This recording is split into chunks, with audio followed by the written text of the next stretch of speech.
What about it now? I think everybody is pretty well healthy. Well, we are. Boston's hurting a little bit now, and we're playing real well. We have a little momentum, and we have a little edge that way. They're looking at us now, and that's maybe in our favor. But you never can tell what's going to happen. If we get out of this series and we don't get hurt or anything, I think that we have a chance to come back and take it all. Gene Michael, from your position as a former ball player, coach, sidelines watching, observing, do you see a difference in this Yankee ball club? Do you see the guys doing something differently now that they are winning? Well, we're just putting it together. I don't know what reason we are playing so well right now. I'm not smart enough to just pinpoint anything, but if you want to go ahead and pinpoint a couple things, you'd have to say Catfish Hunter probably first, because he found himself and he put himself in the rotation. He's been our big, he won 6 in a row there for us, and that was a big thing for us. I have to think that a guy like Cat coming back might be a psychological lift to a ball club, too. It was a good lift for us all the way around. We needed another starter, and he came through. He's one of the real professionals, and I can't say enough nice things about him. My guest on the Yankee pregame show tonight is Yankee first base coach Gene Michael. We'll be back in just 1 minute. Hey, Yankee fans! $12.50 doesn't buy very much these days, but at the men's store at Abraham & Straus, it buys you a great deal. Because at A&S, basic Levi's are only $12.50, and Levi's jeans give you a great deal, too. A great deal of comfort and good looks for a long time. Come into the men's store at A&S and choose your favorite Levi-style jeans. We've got a great selection of basic denims, corduroys, straight legs, and flares, all in 100% cotton. We've got the right Levi's jeans for you, for the way you like to look and the way you like to feel. And of course, at a price you like to pay. And at $12.50 a pair, you might stock up. Get a pair of denim straight leg jeans and a pair of corduroy flares. Or get a pair of denim flares and a pair of corduroy straight leg jeans. Or why not get one of each? But whatever style you decide on, you'll be getting a great deal on a great pair of jeans. Levi's jeans at the men's store at Abraham & Straus. Hi, Gene Michael. We're talking about Catfish Hunter, the way he is turned around. He's going to be the starting pitcher tonight. He's sort of the leadoff man in this series, and I always figure the first game of an important series is a pivotal ball game. I think it is, too, and I always think the first inning is big with Catfish. I know he's had some trouble in past years with the first inning. If he gets by the first inning or the second inning, he finds himself and he has confidence in his control, then Catfish is tough. He's tough to beat once he gets it going. All right, now, you've got Catfish, who has had some problems in the first 1 or 2 innings in his career. The Boston Red Sox are an early hitting ball club, or so they seem. They seem to be. Sometimes against us, they jump us, but if he can get by the first inning, I just go ahead and say that we'll have a good night. And Torres is a tough pitcher. We're going to have to battle him. He likes the big games, and but we beat him the last time up here, and I don't think there's any reason why we can't do that again, too. Gene Michael, you go into a game like this, a series like this, do you try to finesse a little bit, or do you just go out there and throw the Yankee power against the Boston power? Well, you try to play your own game. You try to play the game that you've been playing when we won, and it's hard to do sometimes when the series gets big, but we have a bunch of pros here. I'll tell you that right now, and I don't mind saying it. You can go right down the line. Every one of them seem to be winners to me. You know, sitting upstairs in the broadcast booth, you look for little things that we think in our minds may turn games around. I saw something a couple of nights ago. Thurman Munson in the first inning threw LaFleur out after Guidry had walked him. I got to feel a play like that tends to turn a ball game around. That's another pro right there, Thurman Munson. No one talks about his throwing much anymore. Thurman's one of the best throwers in the league. I think he's the best thrower in the league when you talk about results. They talk about the great arm. Sundberg had a great arm. He's not throwing as well as he used to. Fisk has a fine arm. But nobody gets the results over the years like Thurman has. And Thurman really hasn't gotten the credit for that. And I like to stand up for Thurman on that because I remember the first 2 years I played with him, he was one of the best throwers I've ever seen. He had better records than Bench did, and no one really talked about it much. Well, he made one heck of a throw to get LaFleur, and I think that was a key point of that Tiger ball game, and maybe that whole series. A final thought with Gene Michael in just 1 minute. When Reggie swings, New York wins. When Broadway sings, New York wins. At NYU, it's Jersey too. Over kids at the Bronx Zoo, New York wins. New York wins. On the street, on the beat, at the Mets, you can rest. With trumpets and violins.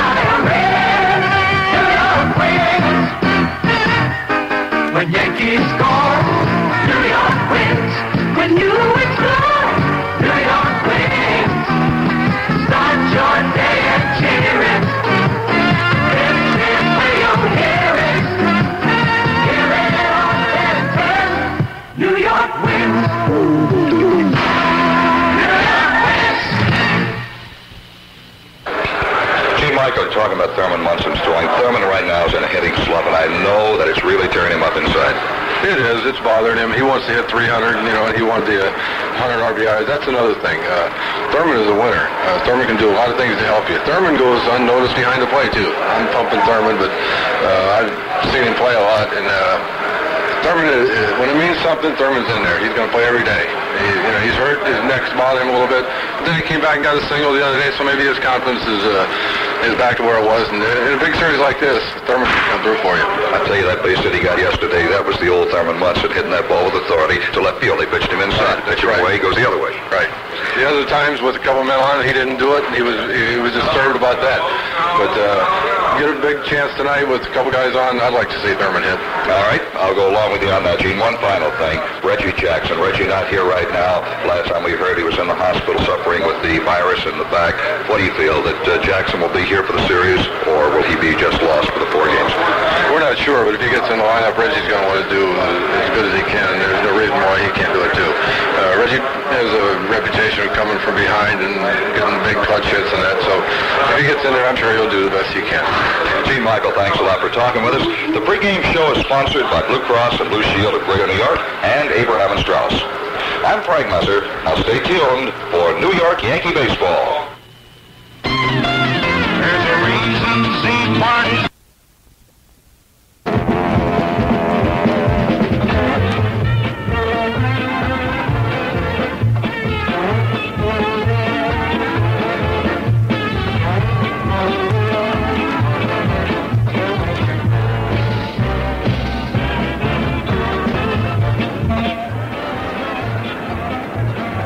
Welcome to New York Yankee baseball. From Fenway Park, the Yankees meet the Boston Red Sox. Participating advertisers are the Miller Brewing Company, brewers of Miller High Life. If you've got the time, we've got the beer. Toyota hopes you'll enjoy the Yankee game. You asked for it. Now you get more than your money's worth at Toyota. Manufacturers Hanover, where it's banking the way you want it to be. Burger King, where you get the best darn burgers, all 100% pure beef. Pepsi-Cola in your local Pepsi bottler. Have a Pepsi day. Colonial Provision Company, the makers of Yankees Franks, with a taste that takes you out to the ball game.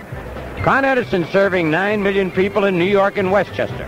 The 70 greater New York area Midas dealers who say, when it comes to your car, don't compromise Midas size. By Panasonic, just slightly ahead of our time, with a full line of quality home electronics products, and the New York Yankees.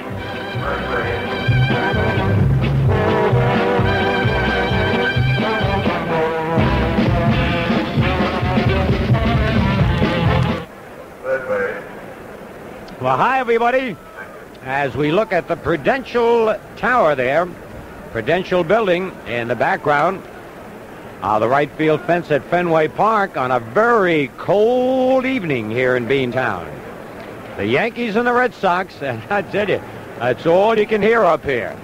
The Yankee fans and the Red Sox fans, and as usual, a jam-packed crowd here at tiny Fenway Park, where they're right on top of the action. And this is really, now you can really say, a crucial series. Every time these teams met earlier in the year, people try to make them a crucial series. We see Bob Lemon and Don Zimmer, the rival managers down there with the umpires. And Durwood Merrill will be calling balls and strikes. Rich Garcia will be at first. Monty Springstead at second, and Jim Evans over at third. And the Yankees do get kind of a break tonight because the wind is blowing in from center field. And a lot of those fly balls that might normally hit the fence or the screen will be held up by the wind. There it is, blowing in from center, very slightly towards right field. Or is that switching now, Bill White? For a second, it looked like it was blowing right out to right. No, Phil, I don't think the wind's going to be too much of a factor here, because if you get the ball clearly skirted up on that screen left field. Yeah, I was just thinking of Yaz slicing one to left. Those high flies. And there you see the Yankee pitcher, Catfish Hunter, walking in with the Yankee pitching coach, Art Fowler. And the Cat been red hot of late, and he's got to be hot tonight. He's got Boston, though, where they're in a kind of a streak where they're not hitting and not fielding. some of their people are injured also, Phil. Jerry Remy, who really, I think, big plus for this ball club, leading off, getting a lot of bases on ball, stealing bases and playing an excellent second base. He's not going to play. He's got an injured wrist.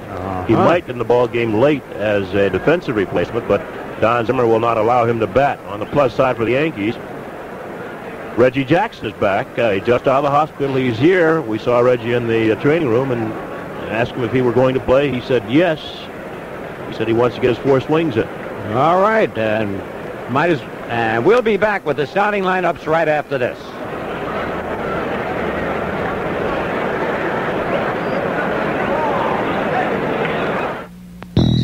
Your Ford is coming. Your Plymouth is coming. Your Chevy. Your Volkswagen. Your Toyota. Your car is coming. Get it with a Manufacturer's Hanover any car loan. We'll even reserve your money for 90 days while you shop around for the best deal. New, used, sporty, or sensible. Any car. Get it with an any car loan from Manufacturer's Hanover, where it's banking the way you want it to be. Peter Sellers as Chief Inspector Clouseau, that master of disguise. Al Pacino. Only an old salted BBC dog. Clouseau is back on the case. And revenge never tasted this sweet. Revenge of the Pink Panther, rated PG. Now playing at red carpet theaters all over New York, Westchester, Long Island, and New Jersey.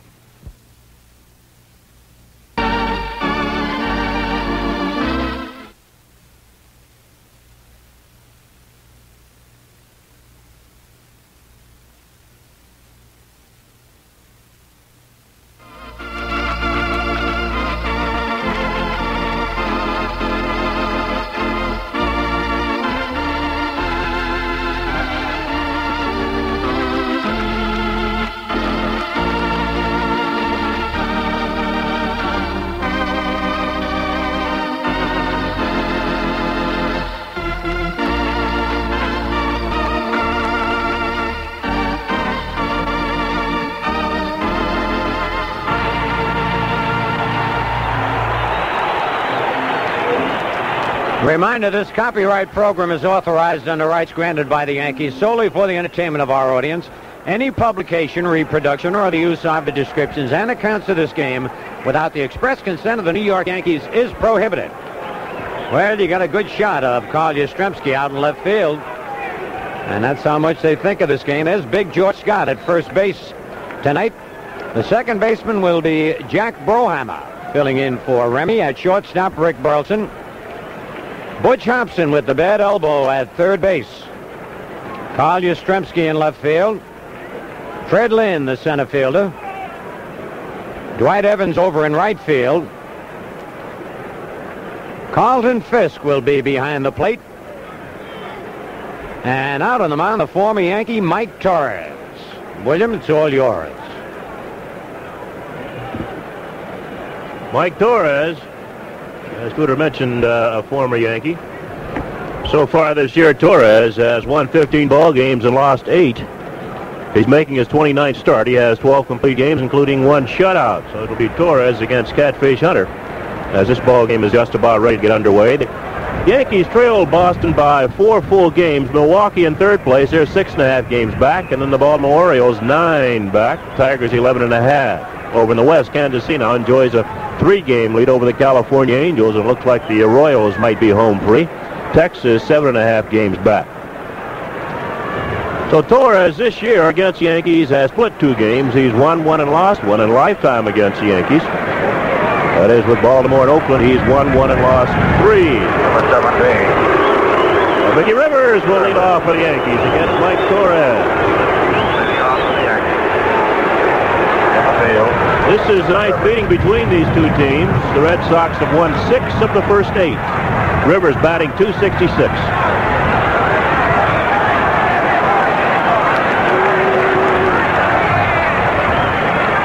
Too high, a fastball, ball 1. Pick is on a sort of a tear. He's hit in 7 of his last 8 ball games. He's batting .361 over that stretch.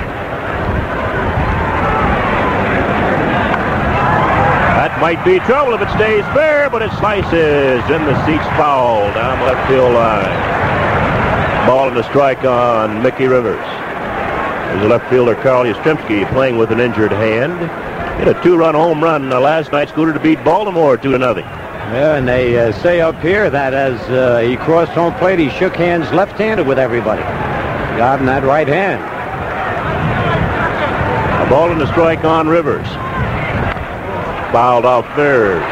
Got to hit that ball to the third baseman, Butch Hobson. He's had a lot of trouble fielding this year. Hobson has 36 errors already, and the year isn't over. Of course, he's playing with a very sore right elbow. Here goes Mick shooting to left on that high outside curve.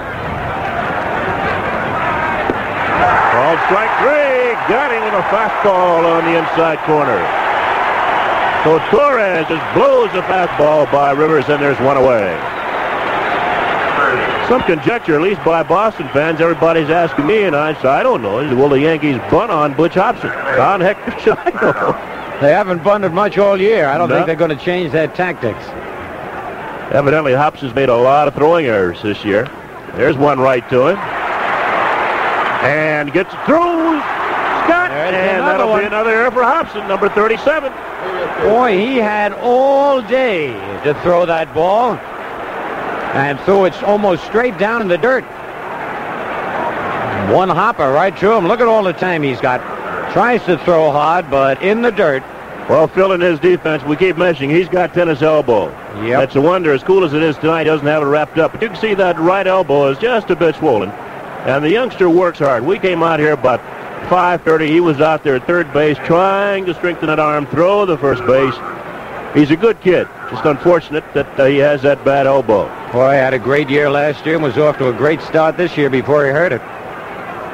Willie Randolph on at first base. Give the error to the third baseman, Butch Hobson. Here's Thurman Munson. There's one out, just underway from Fenway Park. Munson batting at .289. He has 6 home runs and 63 runs batted in.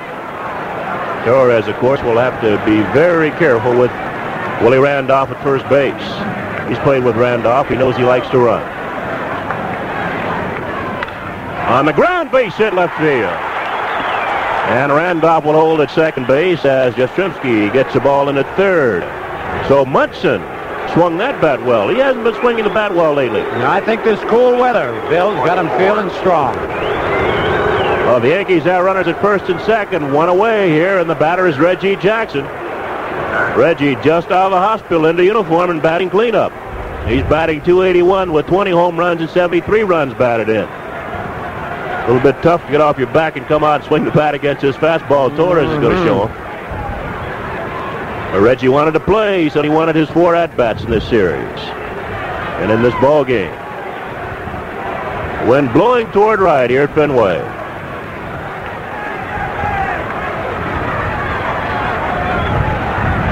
Breaking ball gets past Fisk. Good stop by the catcher and no advance. Randolph has to hold at second base.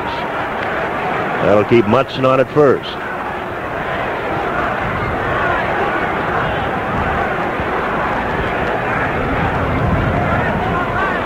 One ball and no strikes on Reggie Jackson.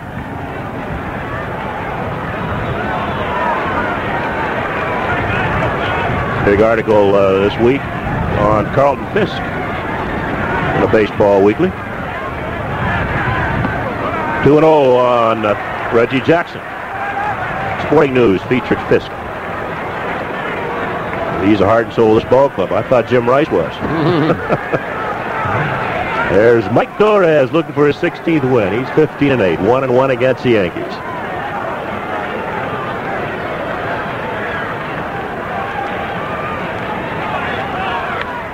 That's trouble. That's going to be a base hit.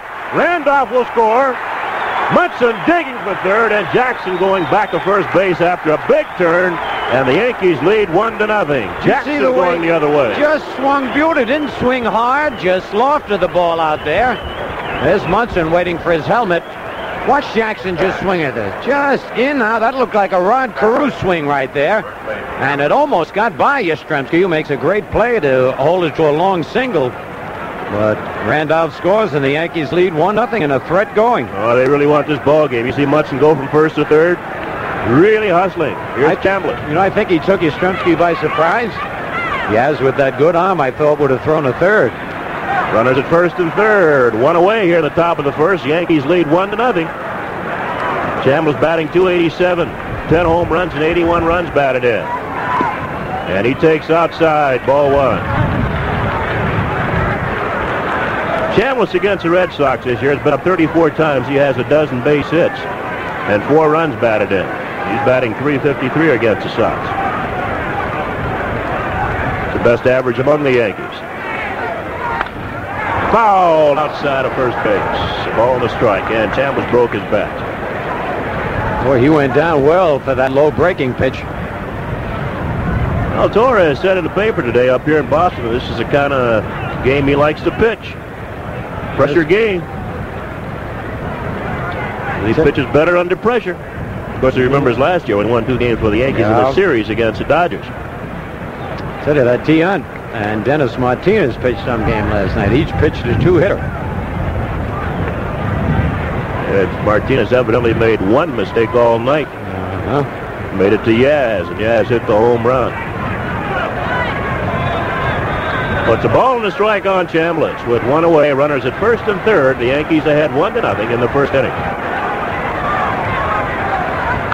That's out of play. Good rip by Chambliss. A ball and 2 strikes.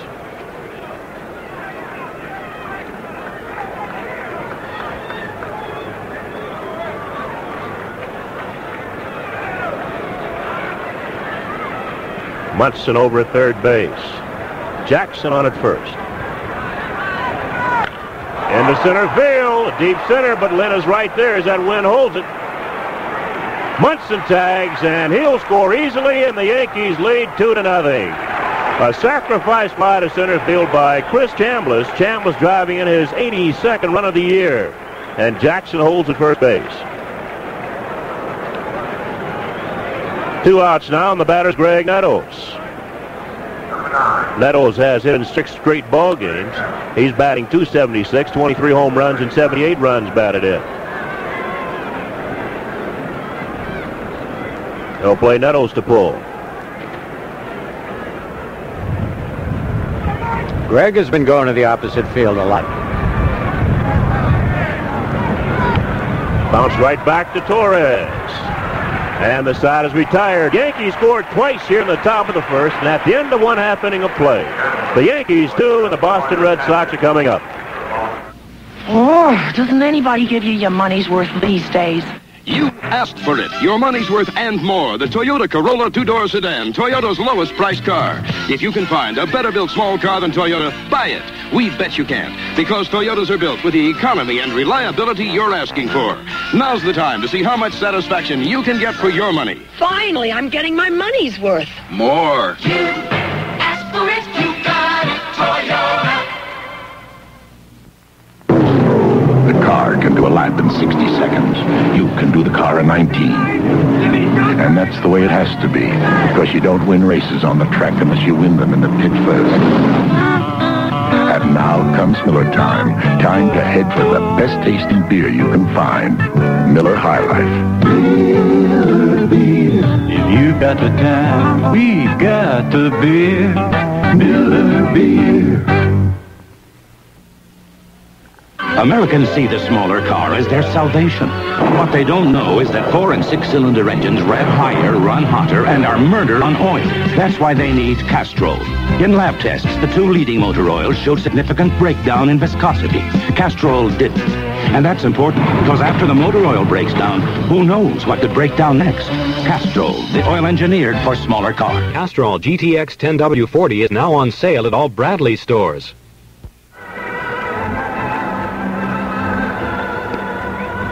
Well, the Yankees lead at 2-0, 2 unearned runs in the top of the first. There's Chris Chambliss at first for the Yankees. Willie Randolph, the second baseman. Bucky Dent, the other half of the double play combination at short. Greg Nettles at third. In left field, Roy White. Mickey Rivers in center field. Lou Piniella over in right field. Thurman Munson doing the catching. And on the mound, Catfish Hunter. All right, Bill. All right, Scooter. Hunter's making his 16th start and his 17th appearance of the year here tonight. 1 relief appearance. He had won 6 in a row before losing 3-0 to Paul Mitchell of the Seattle Mariners. last Friday in New York. And he'll pitch to Rick Burleson, the shortstop, leading off for the Sox in the bottom of the first.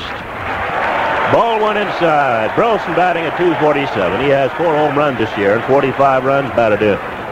For the Red Sox here in the first inning, it'll be Burleson, Lynn, and Jim Rice against Catfish Hunter. 2 balls and no strikes on Burleson. Yankees lead 2-0. Both runs, unearned runs, scored against Mike Torres. There's a strike. It's 2-1. There by third baseman Butch Hobson, opening the gates for a couple of runs. 2 balls and 2 strikes on Rick Burleson. Must have got him on the foot. That ouched a little bit. Cold night like this, you really feel it. Here it is again. Right down off the left foot, or right foot. So it's 2 balls and 2 strikes. Much in a quick conference with Catfish Hunter between home plate and the pitching mound.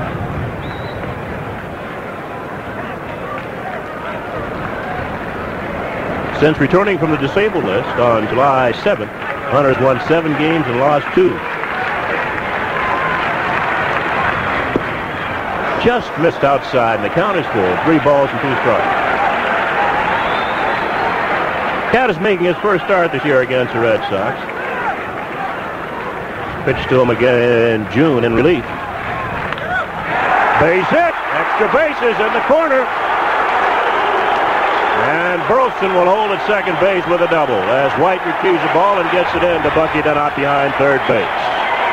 2-base hit on a 3-2 pitch by Rick Burleson, and these Red Sox fans are happy. Hit a pretty good pitch here. Right down the line.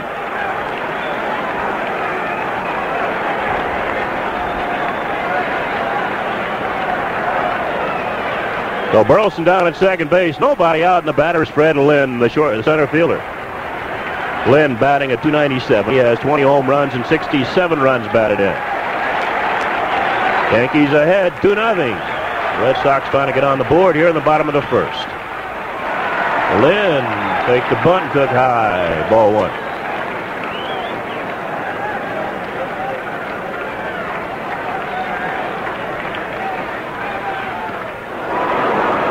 A 1 ball and 1 strike. Try to decoy Catfish into grooving that fastball. Take the bunt first time up and swung on that high fastball and missed it. 2-1.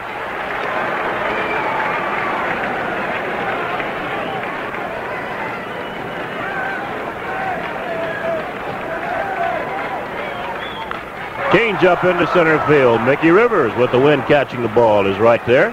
There'll be no advance by Burleson. And there's 1 away. Cat took just a little bit off that pitch and got it away and got Lynn on a fly ball to center field. And now building up for Jim Rice. American League Player of the Month for the month of August. 3rd time he's gotten that, Bill. What a year. When you're batting .326, Scooter, and you've hit 38 home runs, you've driven in 121 runs, and you've scored 105, it's a wonder you haven't won it every month. Yep. Said he had that 1 dry spell there. The designated hitter, Jim Rice. Broken bat to Nettles. Took a bad hop, but there are 2 outs. And Burleson once again has to hold at second base. Boy, that was a good pitch by Cat. Slider low and away.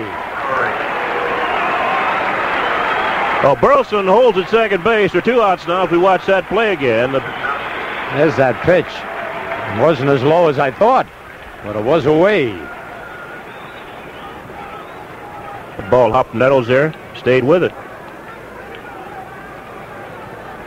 So Yastrzemski wants that baseball thrown out, but Durwood Merrill gives it back to Munson. Carl Yastrzemski batting at .289. 12 home runs this year and 65 runs batted in. You see him playing with a bad hand. Boy, he's really got that bandaged up. Supposed to hurt him every time he swings. Popped out. Randolph has got to watch the wind. Now Chambliss, the ball comes back to Chambliss, who makes the catch on and size retired. At the end of 1 full inning of play, the Yankees 2, the Boston Red Sox nothing. Here they decide the fate of the world. Then they can hear it on Mr. Thin, Panasonic's smallest FM AM digital clock radio. Today, Ambassador Smith defeated Ambassador Krinsky in a debate. Hey, Krinsky. And for those whose favorite station is halfway around the world, Panasonic makes Command Series shortwave radios with electronic digital tuning. Today, Comrade Krinsky defeated Ambassador Smith. Hey, Smith! Hey, Krinsky! How about lunch? Well... Panasonic Radios lets you see the world through your ear. Every time you fly United nonstop to California, you're going to get a colossal wide-body 747 or the magnificent DC-10. Every day, every night, every United nonstop to California is a roomy 747 or DC-10. You like them, you get them, because United Airlines, including me, built the largest airline in the free world. Around you, my friend. We both love all the Colonial bacons. The only question is, Jim, which one is the best? Let's see, Billy. The special cut bacon, cut from where the bacon's best. Colonial's maple sugar cured bacon with the Vermont country flavor. The lean taste of Colonial beef strips, a tasty beef blend. You know, that's good, too. Or Colonial smoky strips, a delicious combination of pork and bacon. Well, Jim, what's your favorite? So far, the first four. Next time you cook, and I'll choose. Colonial bacons. Which one is best? Well, it sure feels like November instead of September, Bill White. Very cold up here in Boston. Well, you can feel sure those players down there don't feel the coldness, so. Nope. Big 4-game series for both teams. Lou Piniella leading off. Fouled off.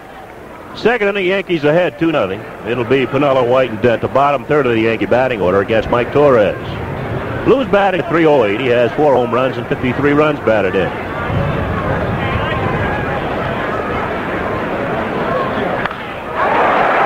Going to fall. Base hit in front of Lynn. He played on the first stop, and Piniella will hold it first. Third base hit for the Yankees against Mike Torres. So Piniella leads off his second with a base hit. And here's Roy White, the left fielder. Roy batting a point under .250 with 7 home runs and 35 runs batted in.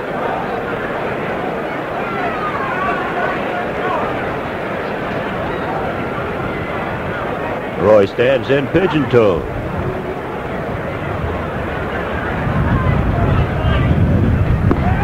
Ball strike.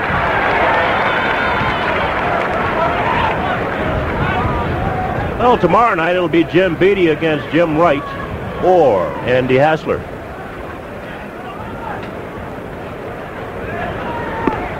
A 1-1, and of course we'll be on the air same time tomorrow night with that ball game. Then on Saturday afternoon, Ron Guidry will go for his 21st win of the year. He's only lost 2, and he'll go against Denny Eckersley, who's 16-6. Sunday afternoon, Ed Figueroa against Bob Sproul.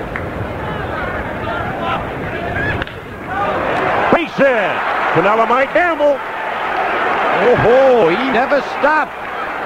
Oh, Lou Piniella and the Yankees playing aggressive baseball on the bases, going from first to third. And the Yankees have runners at first and third with nobody out here in the second inning. Oh, I'd say that this that ball was hit like a bullet by Roy White past Brohanna. And Lynn with an excellent arm, but old Lou never stopped. Lynn charges it well, and his throw is got cut off by the shortstop, but Piniella made it easily standing up. And we're going to get some action now in the Boston Red Sox bullpen. Is that the Moon Man out there? I think that's Bill Lee. Doesn't look like Lee, though. No. Check our roster here. I'll let you do it. All right.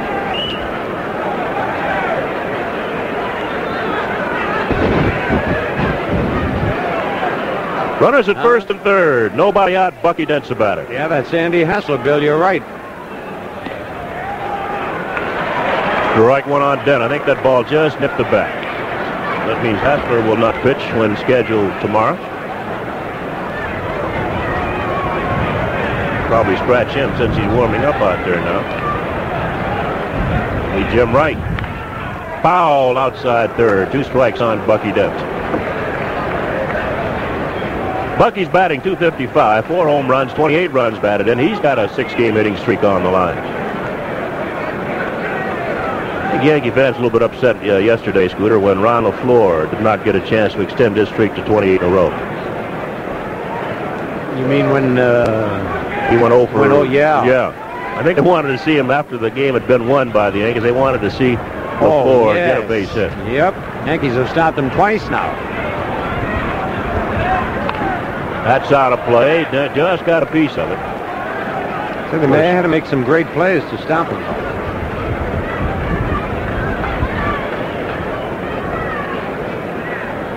Still no balls and 2 strikes on Bucky Dent.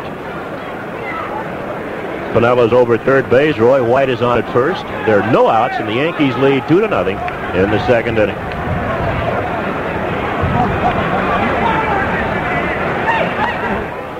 Dent hanging in. Still 0-2. Pitchers don't try to waste pitches anymore. No. They're right around that plate. They want to throw the minimum amount of pitches. They should try to set you up on that no ball 2-strike pitch, either up under the chin or just missing outside.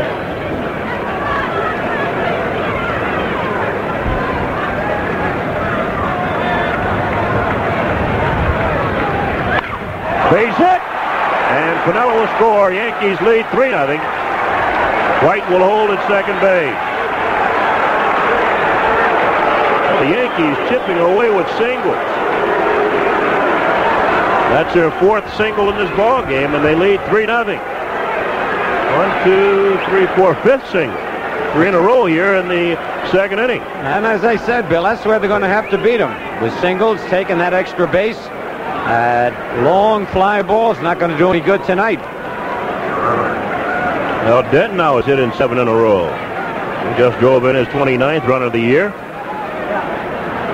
Quick conference, Scott and Torres and Fisk and Torres, and the batter's Mickey Rivers.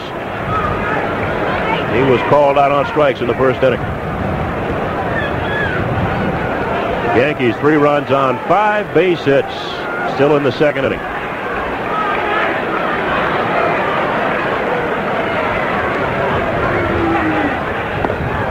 Too high, ball 1 to Rivers.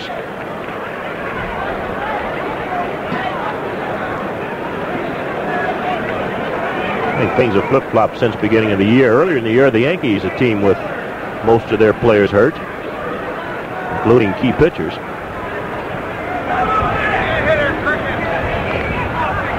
Oh, 1-1. Now the Sox. Terry Remy's hurt. Yastrzemski hurt, but playing. Evans was seriously hurt, and they say he's not back to 100% form. He still suffers dizzy spells. Couldn't believe the other night they had him down for 2 errors. Hobson playing with the bad elbow. Of course, he's played with that elbow all year. Yankees, the only injury they have, Reggie Jackson. And he got a base hit to drive in, a run in the first inning. That's through the right side. Let's see if White tries to score. They're going to run him on. Throws on to third base, and Dent holds at second. The Yankees now lead 4-0. And that might be all for Mike Torres. Oh, that's it. They are really doing it. 6 singles. And we watch it again. Mickey hitting it right between first and second base. And nothing you can do about balls hit like that. I think you have to be careful about what you say in the paper. That's right. About how you like pressure games. Just got to go out and pitch your game and win it. Then say it after you win. We'll be back right after this.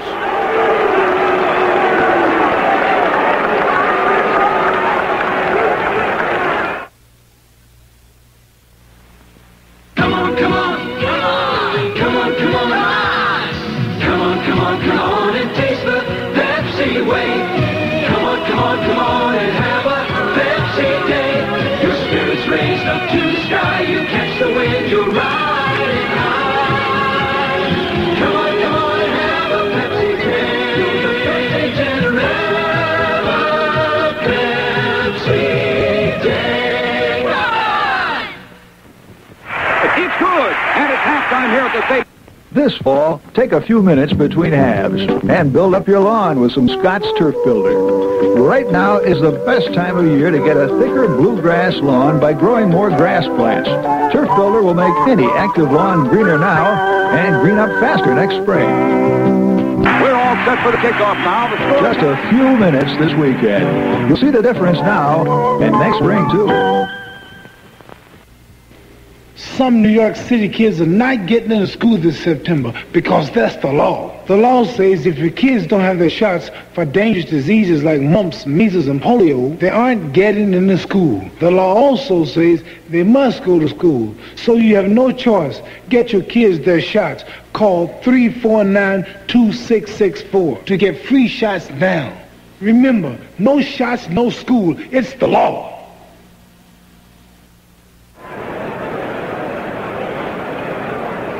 Public service announcement courtesy of Con Edison. And out on the mound, you see Andy Hassler, the big left-hander, replacing Mike Torres. Mike pitched 1 inning plus 4 batters here in the second. He's allowed 6 base hits. Been charged with 4 runs, 2 of them earned. And the runners at first and second will be Torres' responsibility. Big left-hander who pitches a lot of good ball but never seems to win too many ball games, Bill White. Andy Hassler, he's been around, and with the California Angels, Kansas City. She mentioned at one point in the season, in 1 year, he had lost, over a couple of years, he lost 17 straight without a win. Nice. So Andy Hassler will pitch to Willie Randolph. With Yankee runners at first and second, nobody out here in the second inning. The Yankees leading 4-0 over the Boston Red Sox. Randolph got on an error by Hobson and scored the Yankees' first run in the first inning. Both those runs scored in the first off Mike Torres were not earned. These two here in the second, as Phil mentioned, are earned.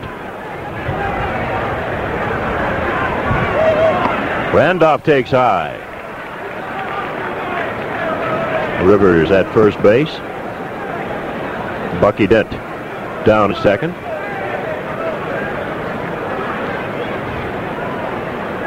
Randolph, of course, wants the third baseman, Butch Hobson, to field this ball, if he does bunt.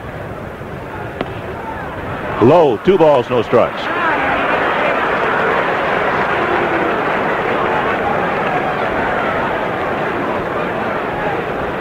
Well, you need every run you can get in this ballpark, even though the wind is blowing sort of in and out to right field.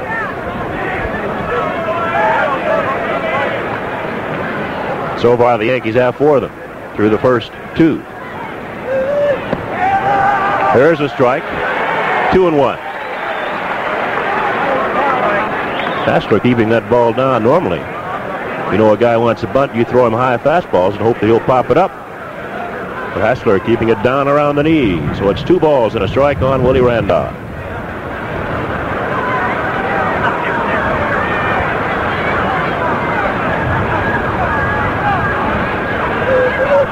Low, ball 3, 3-1.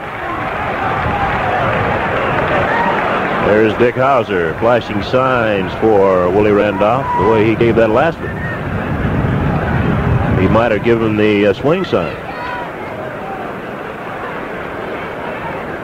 There's Dent at second base. Mickey Rivers at first base. Nobody out. Second inning. Yankees ahead 4-0. Bunted foul off third. Instead of squaring and giving himself up, Randolph trying to drag the ball. Yeah. Yep. Of course, a lot of guys bunt better that way than try squaring around and giving themselves up. Yes, a lot of them just can't square around and bunt. Don't like to face the pitcher. 3-2 on Willie Randolph.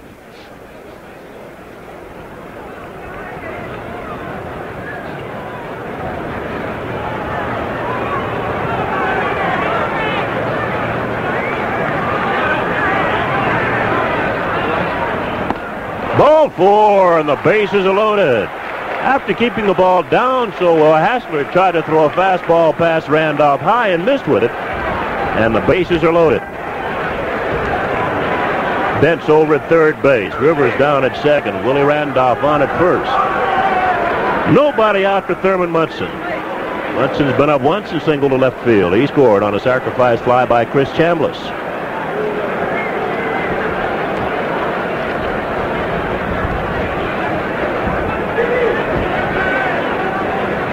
Reggie Jackson in the on-deck circle with a warm-up jacket on.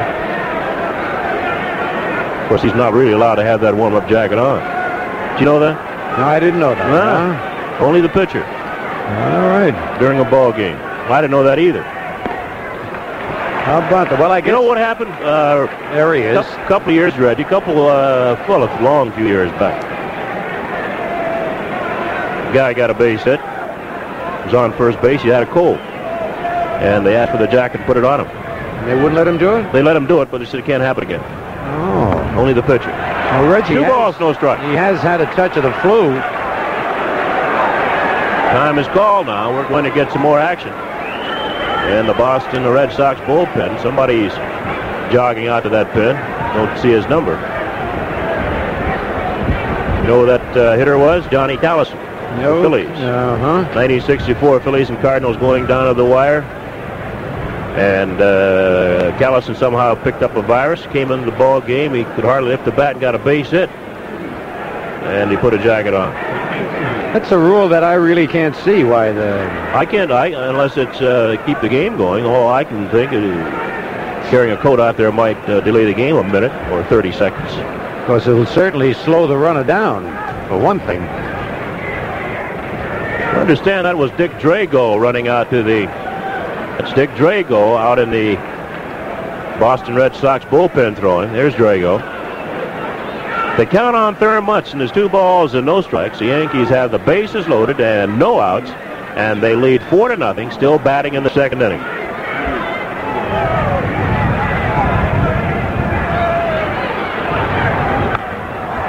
That'll score at least a run. And off the bag, and everybody saved. Yankees now lead 5-0. Oh, man. What else can happen? A base hit for Munson and an RBI. Here's that play again. A Baltimore chop over the head of big Andy Hassler. And Brohammer coming in, off-balance throw, pulled Scott off the bag, and everybody's safe.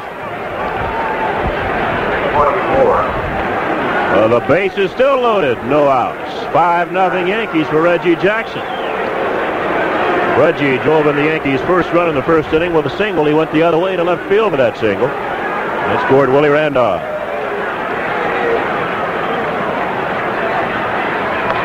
Out of play, straight back. 1 strike on Jackson.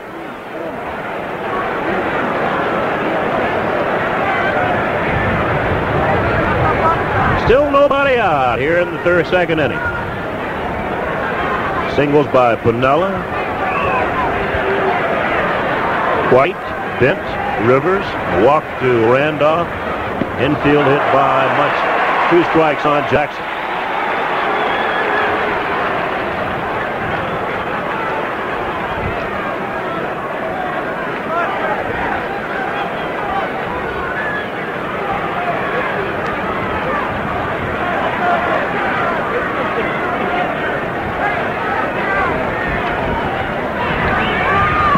Got him with a breaking ball. Jackson goes down swinging for the first out.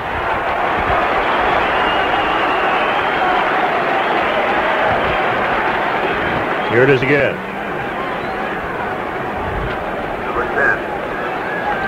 Good pitch by Hassler out of the strike zone, but a tough one to lay off. Oh, there's 1 out, base is still loaded, and the batter is Chris Chambliss, who drove in a run with a sacrifice fly in the first inning.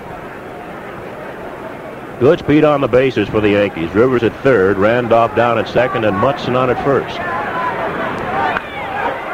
Now that might not get a runner in because this fella, Dwight Evans, can really throw. A big gamble by Rivers, but he goes back. Mickey took a long run, and Evans threw a strike to Carlton Fisk, and wisely Rivers went back to third base. Good heads-up play by Mickey. If the throw was offline as we look at this high fly, if the throw would have been offline a little bit, Mickey would have kept coming, but this is a perfect strike by Evans, who's got one of the strongest throwing arms in baseball, all the way in on a fly. He'd have been a dead duck right on the plate. Oh, there are 2 outs, base is still loaded, and the Yankees now batted around as Greg Nettles steps in. Nettles bounced back to Torres, his first time up. Now he's facing Andy Hassler.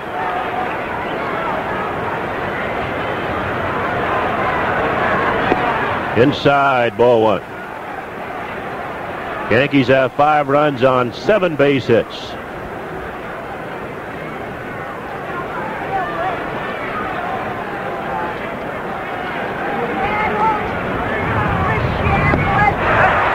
A 1-1. Good curveball from Hassler. Just a little bit off of it. Had Nettles out front.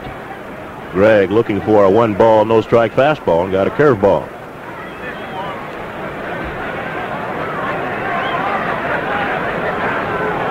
Now you got to worry, Scooter, about Hunter sitting over on the bench for a long time here in the second inning. Yep.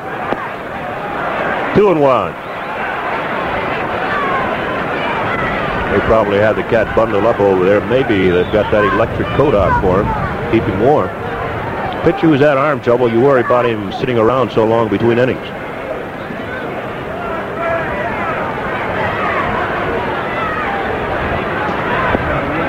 Three balls and a strike on Nettles. Hassler, no place to put Nettles. If he goes to first base, that'll force in a run.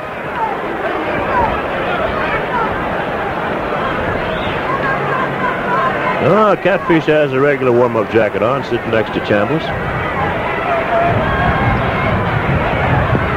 3-2 on Nettles. Gregg sort of reaching for the ball. I think Hassler's motion has the Yankees' left-handed batter sort of backing off a little bit. 3-2, 2 outs. Everybody will be moving. And it's still 3-2. Nettles just got a piece of that.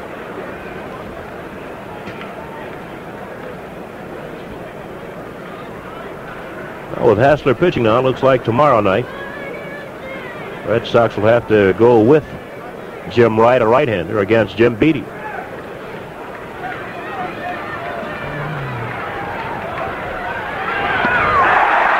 Got him, and Nettles went after a bad high fastball, and the side is retired. Yankees scored 3 times in the second. And at the end of 1.5, the Yankees 5, the Red Sox nothing. Fan Appreciation Day is coming up at Yankee Stadium Saturday, September 30th. Every fan who comes out to see the Yankees take on the Cleveland Indians that day will get one of these great thermal mugs so popular last year.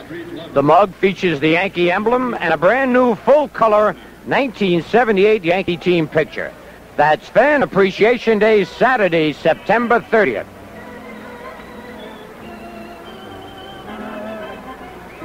Two years ago, the Nestle company was planning to leave New York State. That would have cost us more than 800 jobs. It didn't happen because my administration stepped in to help, and we've helped hundreds of companies to stay or expand or relocate in New York State.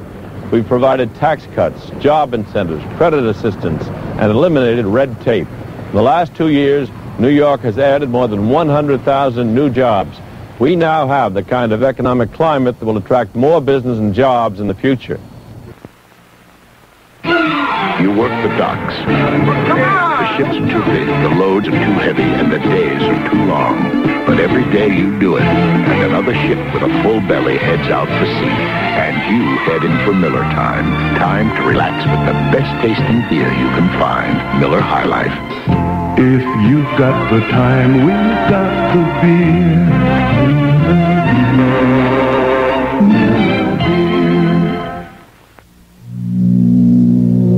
If you're going to college, listen to this.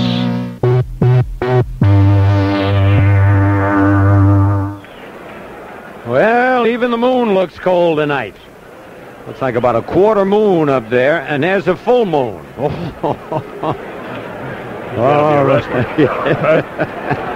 a Patriot football player. Yep.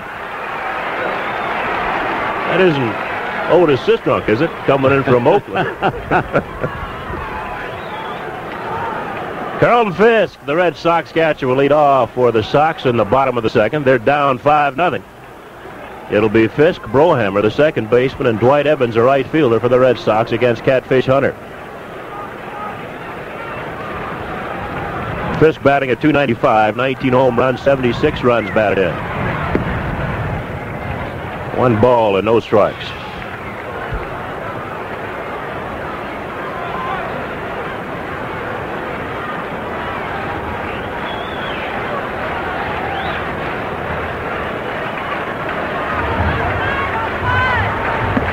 2-0. Catfish Hunter had won 6 in a row, lost last time out as Paul Mitchell pitched a 4-hitter, shutting out the Yankees 3-0. He's trying to start another streak here tonight, and he's leading 5-0. 2-1.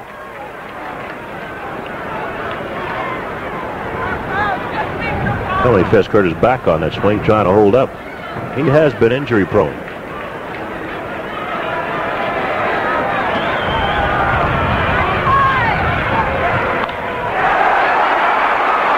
Roy White goes as far as he can and cannot get the ball. It's off the wall. And Fisk holds at second base with a double. Well, Hunter jammed him. He got the pitch where he wanted to, but the ball was hit hard enough and in the right direction, the right spot, off the wall for a 2-base hit. Here's that last pitch. Wynn holds it up, but not quite enough. Right over the glove of Roy White. Here's Jack Brohammer, the second baseman. He takes high, ball 1. Brohammer batting at .245, 1 home run, 22 runs batted in. Filling in for Jerry Remy at second base. 1-1.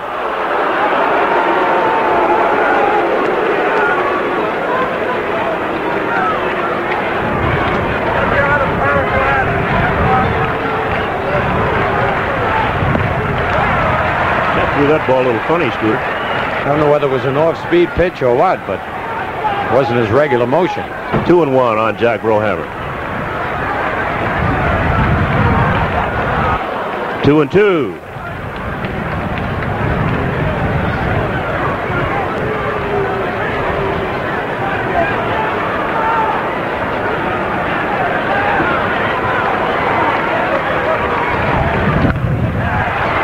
Off at second will make the play. 1 away, and moving to third base is Carlton Fisk.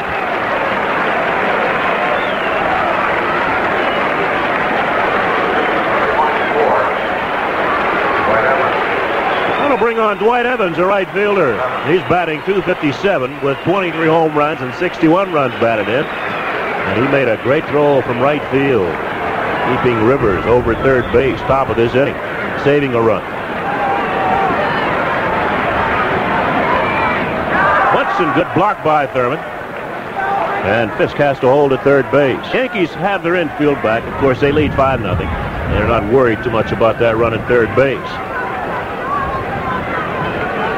That last pitch, Dwight Evans bounced way in front of the plate. Munson just gets the body there, and Cat alertly bounced off the mound to retrieve it. 1 ball and no strikes.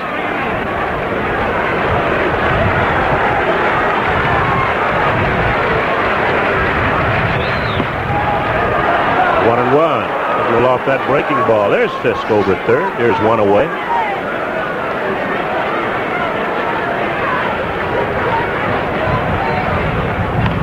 Popped up. Chris Chambliss fighting the wind, and there are 2 outs. And holding at third base is Carlton Fisk. Oh, Cat got away with the high slider. It was popped up by Dwight Evans, round number 2. Fisk had to hold at third base. And the batter now is a boomer, George Scott, the first baseman. Scott's batting .243, 11 home runs, 49 runs batted in. He was a Red Sox casualty earlier in the year, had a bad back and had to miss quite a few ball games. That's why his production is down. Batting average down. He's down the batting order, batting 8th. I'm sure he doesn't like that.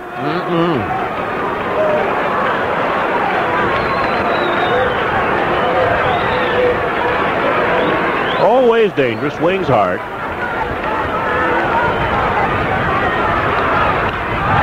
Into right field, Piniella. And the side is retired. No runs, a base hit, and a man left at the end of 2. The Yankees lead the Red Sox 5-0. I'm not going to make the same mistake. Next time, I want my money's worth. You asked for it. Your money's worth and more. The Toyota Celica. If you can find a better-built small car than Toyota, buy it. We bet you can. Toyotas are built to perform, to take it, to last. Now's the time to see how much satisfaction you can get for your money. I'm finally going to get my money's worth. More. Ask for it, you got it, Toyota. For years, rich men came to Colmer Marcus instinctively for fine labels, fine service, and finer traditions. Now that magnificent store on 37th Street and Broadway has another reason. A new low-price policy that opens the doors to everyone. Save on distinguished branded suits and fine sport coats. Save on outerwear, rainwear, shirts, ties, belts, furnishings, and everything in America's most magnificent men's store. You save $10,000 today alone. That's why he's so rich. Come to Colmer Marcus soon and save. Some New York City kids are not getting into school this September because that's the law. The law says if your kids don't have their shots for dangerous diseases like mumps, measles, and polio, they aren't getting into school. The law also says they must go to school, so you have no choice. Get your kids their shots. Call 349-2664 to get free shots now. Remember, no shots, no school. It's the law. Public service announcement, courtesy of Con Edison.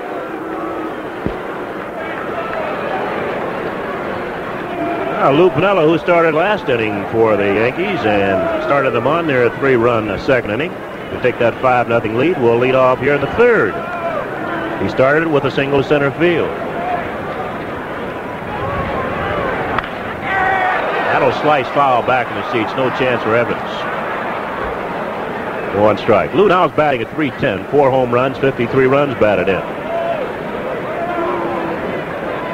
Red Sox have missed a couple of chances to pick up runs. Yankees have taken advantage of just about every opportunity they have had. Except last inning they did score 3. They could have scored a couple of more. But they lead 5-0 over the Red Sox.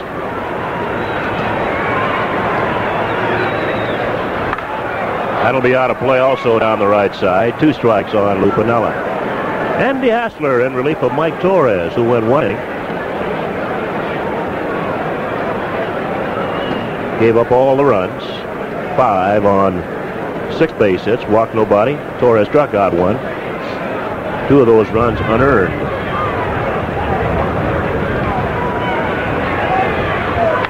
Base hit for Piniella. Might go through, might be extra bases, and it will go to the wall. And Lynn bobbles it, and Piniella will hold at second base with a double. George Scott sneaking in behind him. But Piniella calls time to pick up his helmet. 2 base hit for Lou Piniella, leading off the third. Boy, he really drills this one. Foul 2 to right, and then lines this one to left center. He's got to be one of the best low ball hitters in baseball. I mean, he hits the high ball too, but he can really golf a low ball. Oh, Roy White now. We watch that replay. Will turn around and bat right-handed against Andy Hassler. White single to center field. Put it off first base. That's trouble. And everybody's safe. Roy White got everybody asleep. And Piniella goes to third base. Roy White picks up a base hit. Boy, this is a beautiful bunt. Hassler breaking towards third base, can't get back, and Scott was deep, never expecting it. And so George just has to eat the ball. So far, Scooter, everything going right for the Yankees. They're really coming out here playing hard baseball, taking advantage of just about every opportunity they've had, running hard on the bases, getting a lot of base hits and leading 5-0. Runners at first and third, nobody out for Bucky Dent. Dent singled in a run in the second inning. Ran his inning streak to 7 straight. Now batting at .258. 4 home runs, 29 runs batted in.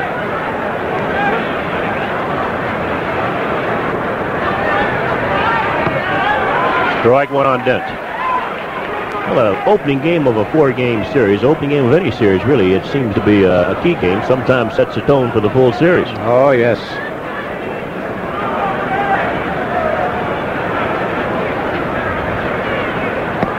A 1-1.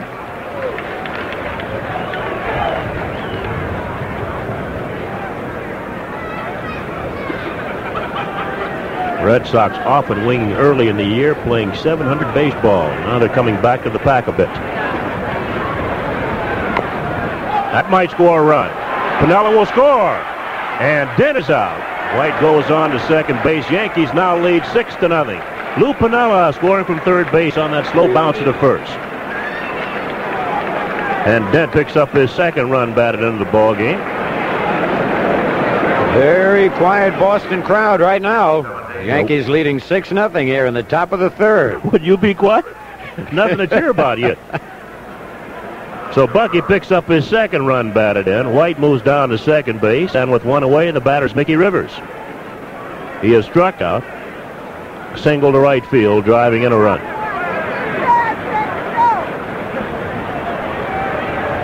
No, there are more Yankee fans here than we hear tonight.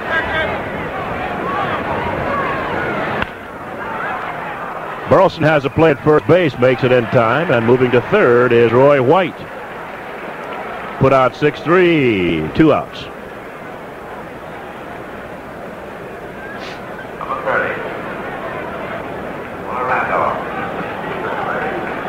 Here's Willie Randolph, the second baseman.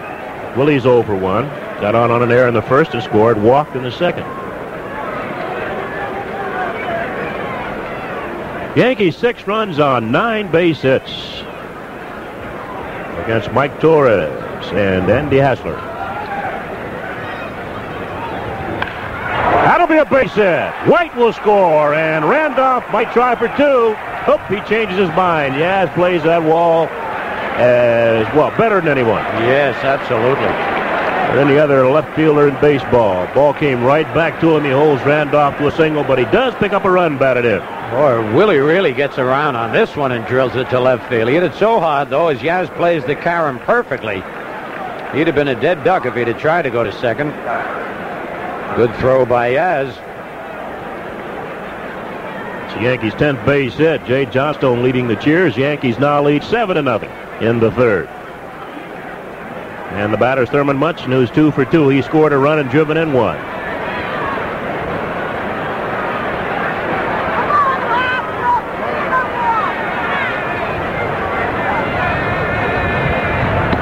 Ball 1 to Munson. Once again, the Red Sox bullpen gets busy. Dick Drago throwing again. He had been up earlier last inning.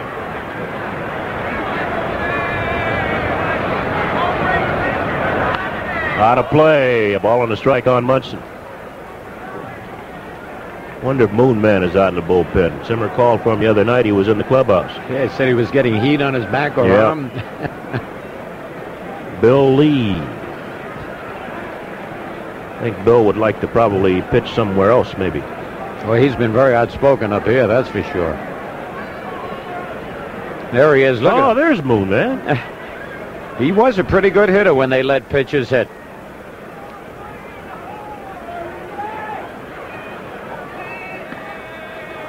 Two balls and a strike on Munson. Hey, Moon Man's not too bad a hitter, you know that? No, I know. Bill Lee, when they had the let the pitcher hit.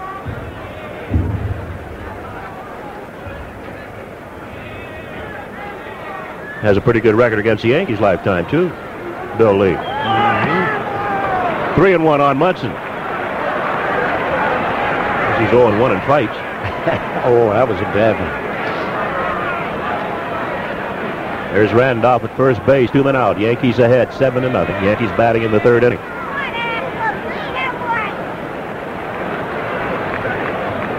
Good fastball outside. Got it inside, and Munson drills one to left field. Randolph will go to third base, and the Yankees runners at first and third, 2 outs. Munson is 3 for 3. 11th base hit for the Yankees. 10 of them singles and 1 double, and there's not much you can do about that.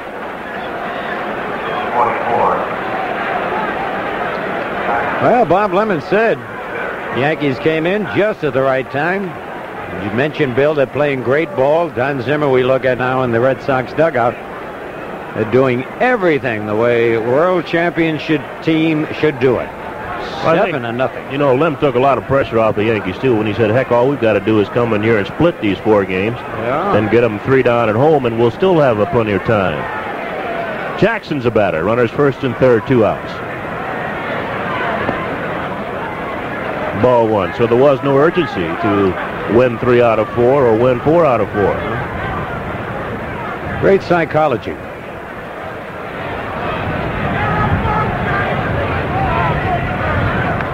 A ball and a strike on Reggie Jackson.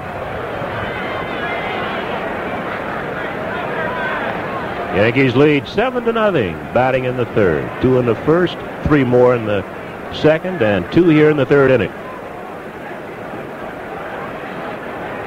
Mike Torres left after pitching the first, and to 4 batters in the second.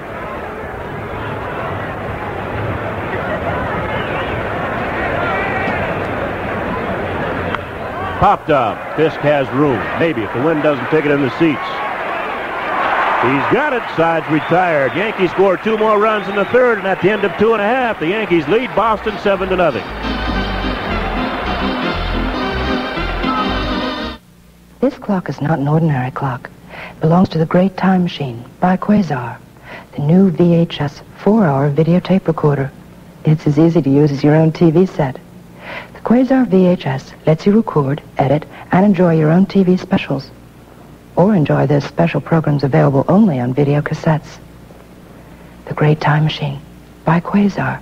Quasar makes television special again. With all the ways to try to quit smoking, ask yourself why the U.S. Public Health Service, a division of HEW, and the following major corporations pick smoke enders to help their own employees quit. The Washington Post, Ingersoll Rand, Johns Manville, Simon & Schuster, J.C. Penney, Prudential Insurance, Rockwell International, the corporate... Smoke enders. For free session near you, see Sunday Paper TV page, Newsweek, Time, Q, and New York Magazine. When you farm your own land, the work never ends. But you do it with pride and all the strength you can muster. But now comes Miller time. Time to head for the best-tasting beer you can find. America's quality beer, Miller High Life. When it's time to relax, one beer stands clear.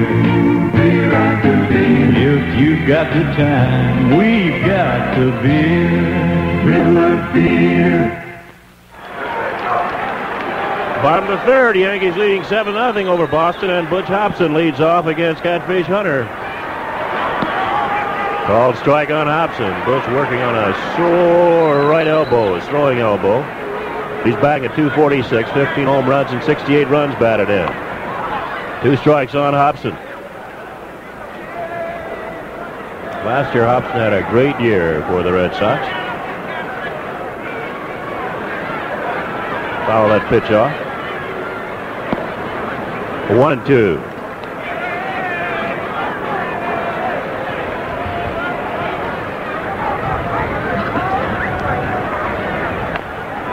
Nettles will have to hurry at third. Makes a play. They've got him by a step, and there's 1 away. Well, the first 2 innings, the Red Sox got doubles. Burleson led off the first with a double. He was left stranded as we watched his chopper to third again. Then last inning, Carlton Fisk double, and he was left stranded. Here's Nettles making the play on Hobson. Trying to buy an easy step, and there's 1 away. It's Rick Burleson who doubled leading off the first inning.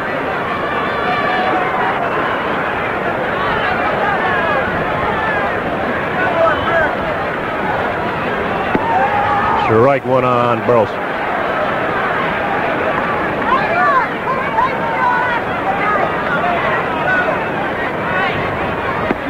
Breaking ball misses. It's 1-1.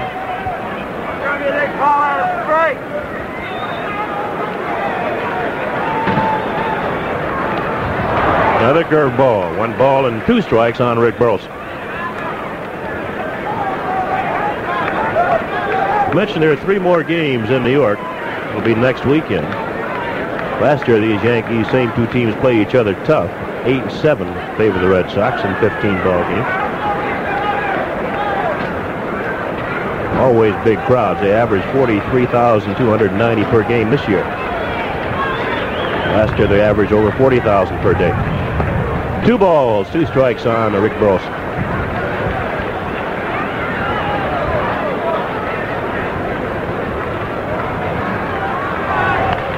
That might fall. Bucky Dent going back and makes a play.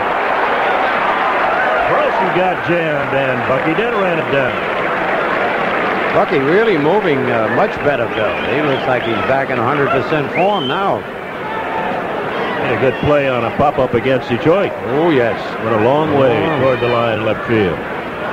Oh, with 2 outs, nobody on. The batter's Fred Lynn, the center fielder. He flied to Mickey Rivers his first time up. Lynn batting at 297 and takes ball.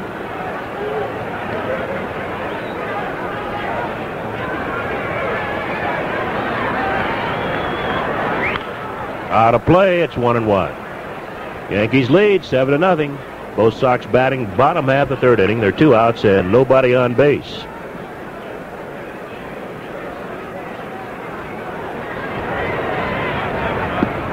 Two and 1.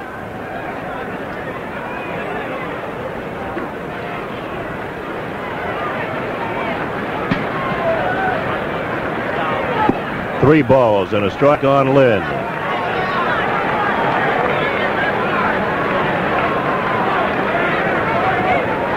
Dennis Eckersley limbering up. Ball 4. Lynn walks. First walk given up by Catfish Hunter. Fred Lynn on at first base with 2 outs. Stamos will hold him on, although the Yankees are leading 7-0. And the batter's Jim Rice, the designated hitter. He got out front of a high slider and, bounces and nettles in the first inning. Greg, of course, threw him out. Rice with a chance with a triple crown, batting at 325. 38 home runs, 121 runs batted in. Ball high, of course, he'll have to catch Rod Carew. Carew batting 340 coming into tonight's action. A ball and a strike.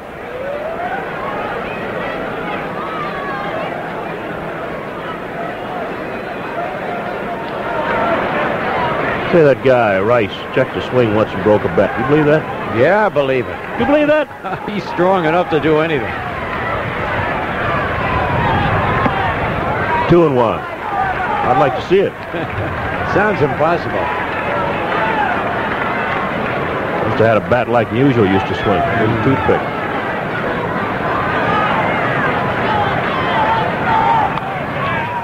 Two and 2 on Rice. I think Stan, one of the first guys to use that little thin-handled M159, they call it. That's a short, powerful stroke, I'd tell you. Waits on the ball well. Munson wants it down. Got it up and struck him out, and the side is retired. Phil Rizzuto taking over the next 3 innings at the end of 3. The Yankees lead Boston 7-0.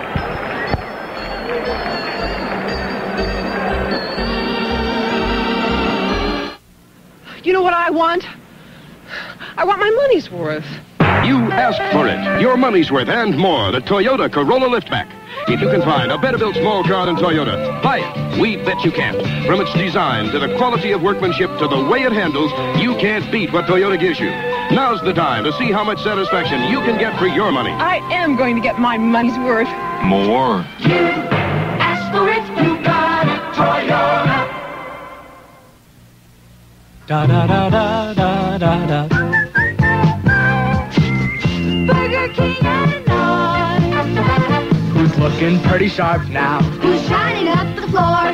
Who flavors every burger? Who tries to give you more of what you're looking for? Who's got the best darn burger in the whole wide world? Who's got the best darn burger in the whole wide world? Burger King and I. Do you know me?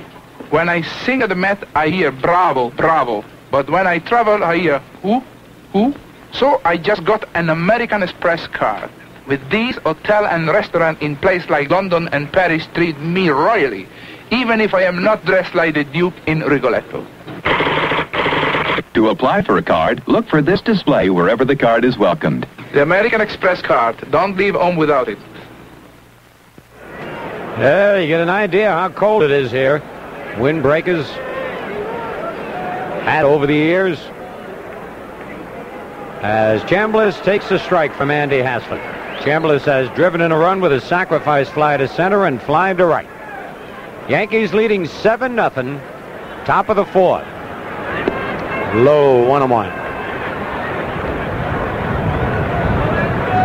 Andy Hassler relieved Mike Torres in the second inning.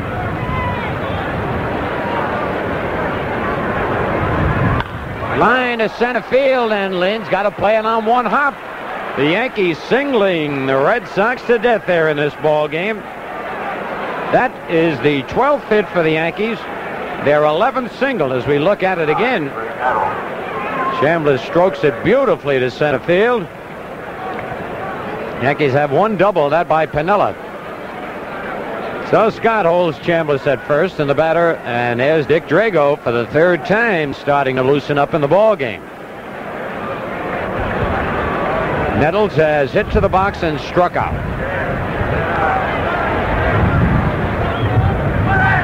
And ready to bunt, takes the strike. So as we've mentioned many times, you never have enough runs in Fenway Park regardless of which way the wind is blowing. Bob Lemon was going for another one there, or at least trying to get a runner in scoring position with a bunt.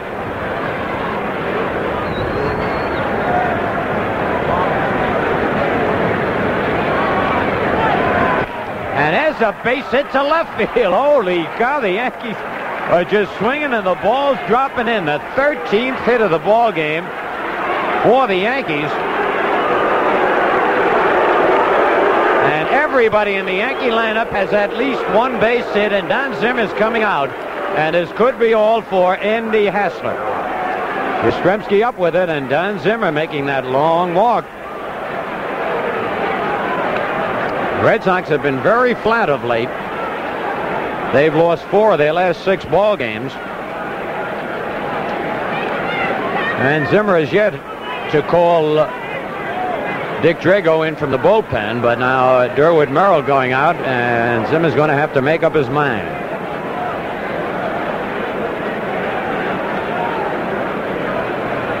Zimmer's very upset. He says, let me think this over a little bit.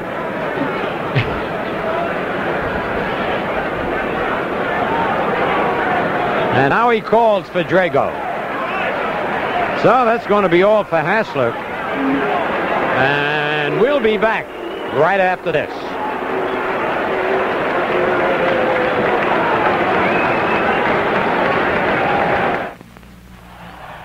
When the electric company presents you with a power failure, Panasonic presents you the Outsiders, our battery-operated portable TVs. When the expressway hands you a traffic jam, Panasonic hands you the Outsiders. They can play in your car or boat. In fact, you can take along the Outsiders almost anywhere life takes you. The Outsiders, battery-operated black and white TVs from Panasonic. I understand, Couturier, that Steve Roebuck has moved out of New York, leaving 1,500 people out of work. I mean, Kerry's been dragging his feet. He hasn't done a thing. The same thing on crime. You know, he's talked about controlling crime. It has gotten worse. He vetoed 2 death penalty bills. You're dead on the death penalty. I'm for it, and I've said repeatedly that when I'm elected governor, I'm going to sign a capital punishment bill into law in this state. Couturier, when he gives his word, you can count on it. My beer from Miller tastes just great, and that's no fish story. But the best thing is, it's less filling. Light's got 1/3 less calories than their regular beer, and that's important when you're trying to land that big one. Like yesterday, I hooked this bass, fought him for over 6 hours. All of a sudden, he jumps clean over the boat.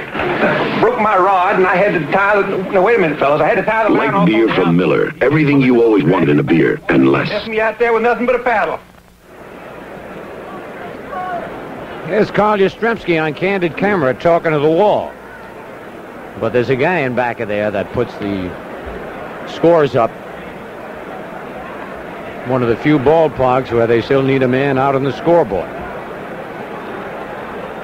But anyway, as Yaz goes back to position, Dick Drago comes on to relieve Andy Hassler, who worked 2 innings plus 2 batters here in the 4th inning.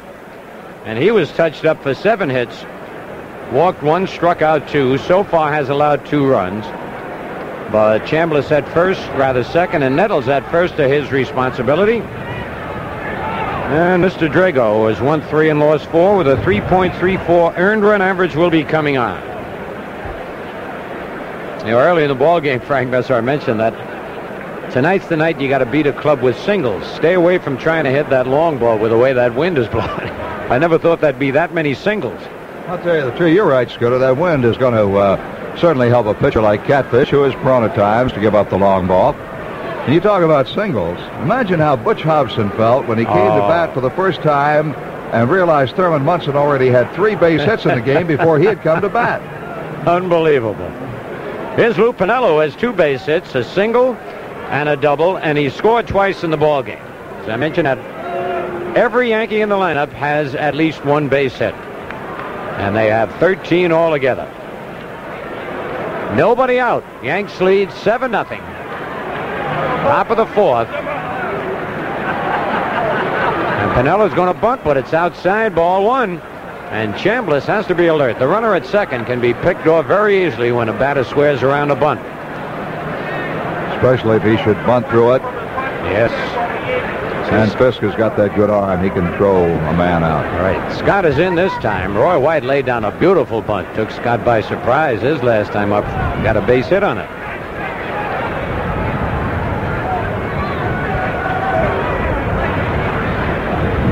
And he's going to try it again, and does, and it's a dandy. Hobson will have to go to first. Low, and he's off the bag. He's safe. Yes, sir. He came off the bag. He caught the ball, but he was off the bag. Now, if we watch this again, you'll see it. Well, Brohammer is irate, but I want to see that again on the replay. There's Zimmer out. Here it is again. Let's watch it. It's a good bunt. Excellent bunt by Piniella. Hobson with a bad arm.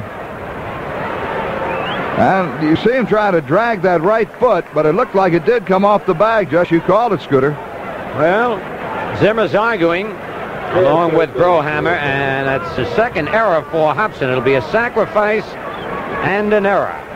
Look at Scott trying to get Brohammer calmed down. Sacrifice and a throwing error charged to Hobson. I tell you, you got to feel for that kid down at third base a little bit. He's a hard-nosed kid. He wants to play. He's got a bad arm. He's got those bone chips in the elbow. He's also got the bad leg. And that will be his 38th error of the year. Wow. All right, there's that play again. Bases are loaded again, and nobody out. Roy White is 2 for 2. Single to center and beat out a bunt. He scored twice in the ball game. 7-0, the Yankees lead.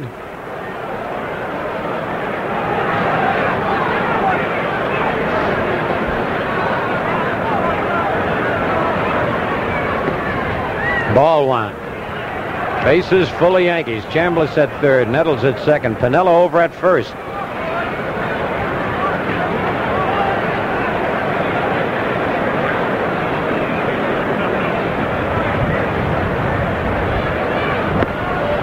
Swing and a miss, 1-1.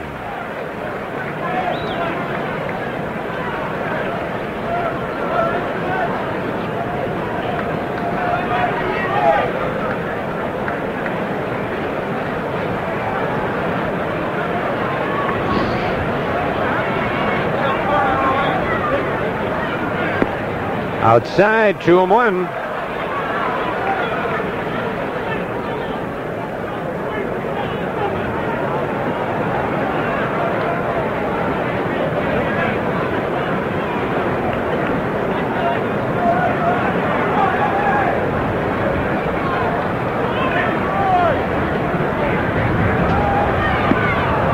Took a little off a breaking pitch for Roy. 2-2.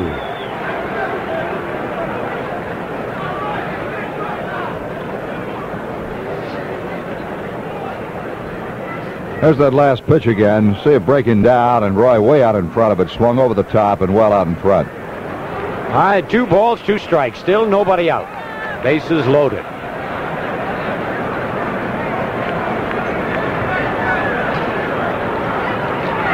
And another base hit. Holy cow. 2 runs will score. Piniella again will go to third. The Yankees lead 9-0. Roy White 3 for 3. Oh, reliable, really, coming through in the clutch.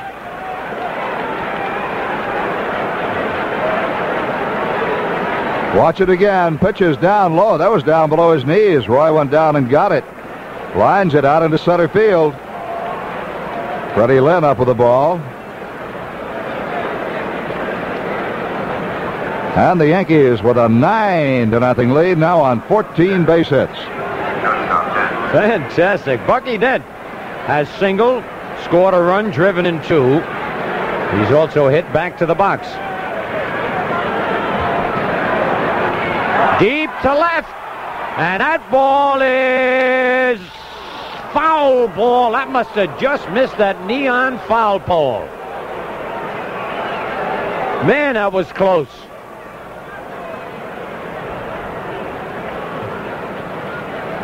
I'll tell you, it takes a shot to hit one to that wall in left field tonight, even though it's only 330 feet out there. The wind is blowing hard. Let's watch the flight of it. You see Yastrzemski chasing.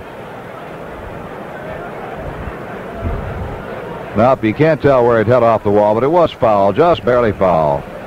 It's a tricky shot down in there, and you've got to switch cameras to try to pick up the ball as it plays off the wall. All right, 1 strike on Bucky.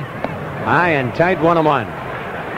Still nobody out. Yanks in front, 9-0.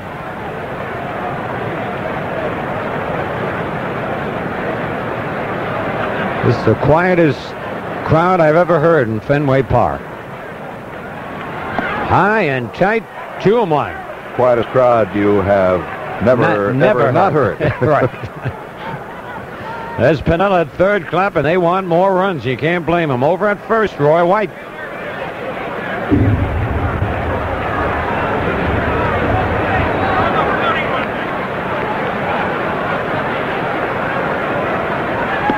He didn't hold up. Pitched well out of the strike zone. Bucky thought he had held up. It's 2-2. There's the man who called the play. Marty Springstad down at first. One that called the check swing. Let's watch it again on the replay. Yep, it looked like he got the bat head around. Different umpires will call that different ways, too. Some watch the wrist. Some will go by the head of the bat to whether it cuts the plane of the plate.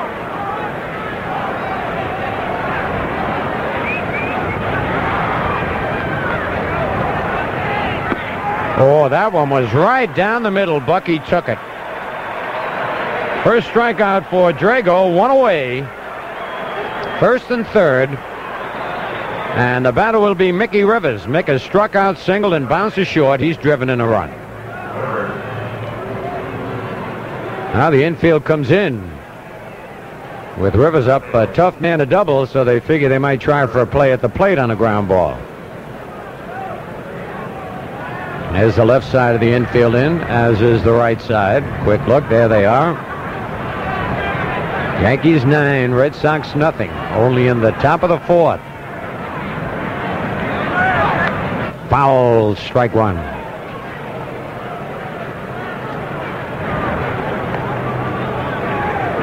Long night so far for Carlton Fisk. Guess he's wondering, am I calling the right pitches?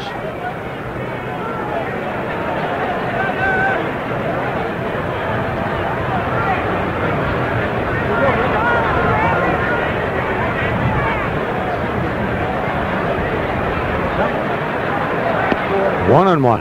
I'll tell you, some nights a ball club is red hot, such as the Yankees are tonight. Really doesn't make a whole lot of difference what pitches you call for. They're going to hit them. Or who's pitching, absolutely.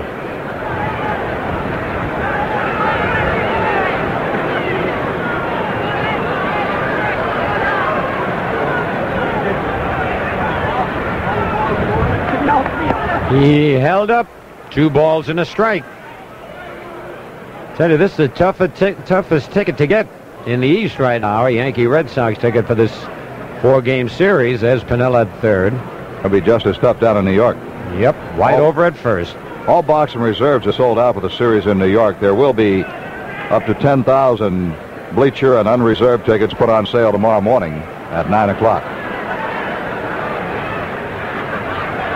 Low, 3-1.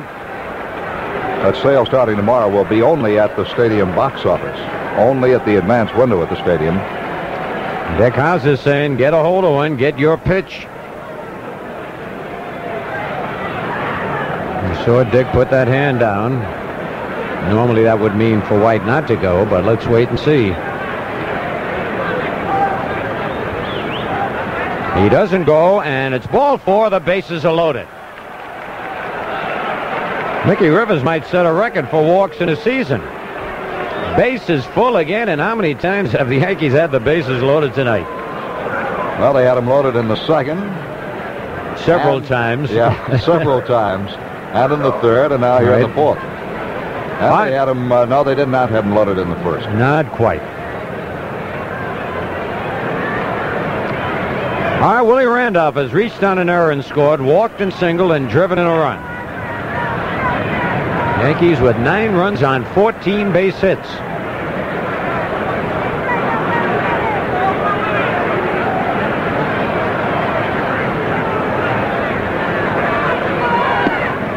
Low with a breaking pitch, ball 1.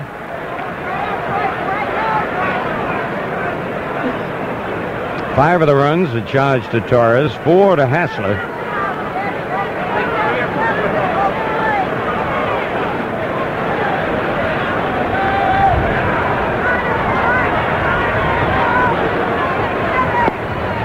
Two balls, no strikes.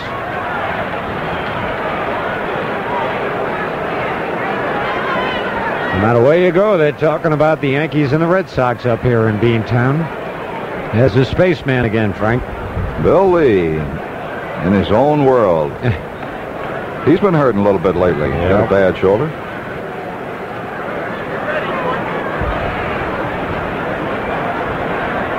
High and tight, ball 3. 3-0, and no place to put Randolph without forcing in a run.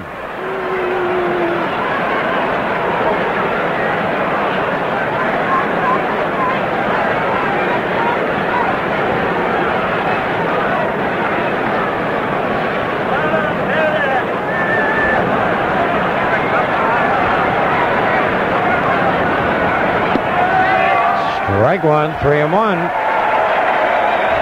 That's the loudest the Red Sox have cheered tonight. Some glum faces here at Fenway about a jam-packed ballpark. Just couldn't squeeze anybody else in here. Standing room taken up.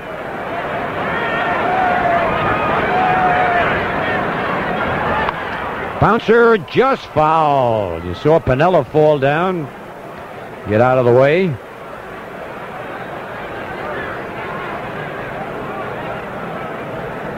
What about that Piniella? 2 base hits. Sacrifice, reaching on the air. Going from first to third twice on Fred Lynn. That was unbelievable. Unbelievable. Not even close. Didn't even make throw on him. Nope. Either time. That's the way the Yankees have been playing. Exciting baseball. Full count on Willie Randolph. 1 man out. And the bases full of Yankees. And another base hit and 2 more runs, maybe 3. It gets by Yastrzemski. Yep, 3 RBIs for Willie Randolph on a double up the alley in left center. Holy cow. 12-0. The Yankees can do no wrong tonight. Willie Randolph with his second base hit. 4 RBIs on the night. Here it is again, the ball up and over the plate, and Randolph drills it. You'll see Yastrzemski try to cut it off. And Carl, with a bad back, just couldn't lean down that far. It is played off the wall by Lynn. Rivers is the 3rd run to score. And the Yankees now lead by a score of 12-0 with 15 base hits. And we're still just in the 4th inning. The batter, Thurman Munson, who is 3 for 3. 3 singles, an RBI, and he scored once. That's Willie Randolph down at second. Tempers are flaring in the stands. Foul out of play, strike 1.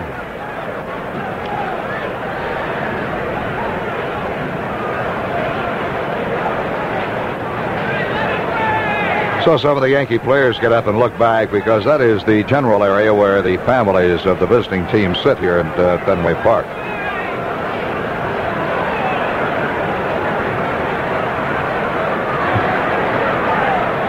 One strike on Munson. Thurman up to 293 now with the 3 base hits.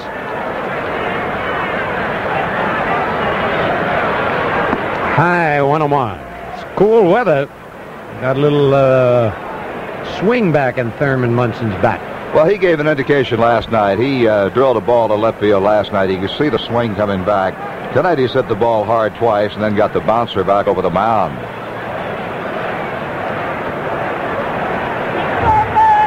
Outside, 2 balls and a strike.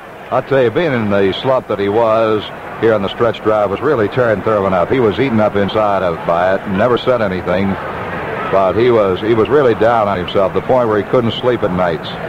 But now these base hits tonight and the rejuvenation is going to carry right along. Let's hope till the end of the season for him. Yeah, well, that's the great thing about the way the team's playing now. Everybody picks the other guy up.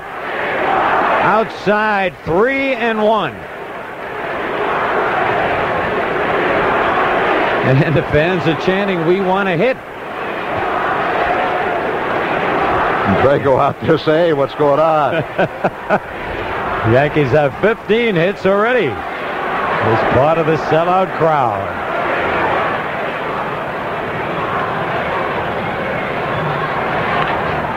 Joe, he lines one in the seats down the left field line, foul. 3-2. See the way Thurman's bat is so quick out in front. I'll tell you, catch as much as Thurman does over the course of the year. Randolph back to second. It's got to take something out of it. It'll take it out of Fisk. It'll take it out of Johnny Bench. It'll take it out of any catcher. It's taking it out of Sundberg this year now. He's slowed down, they tell me. Even his throwing is off a bit. That's a tough job. Dick Drago. He's been charged with 3 runs in the ball game. Low ball 4. So Munson still has the perfect night. 3 base hits and a walk.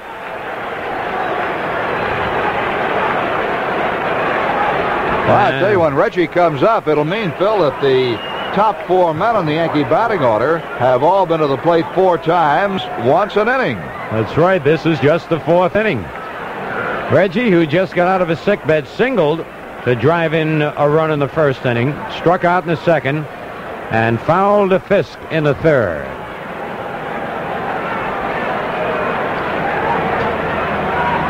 Reggie batting .281, 20 homers, 74 runs batted in. Ball 1.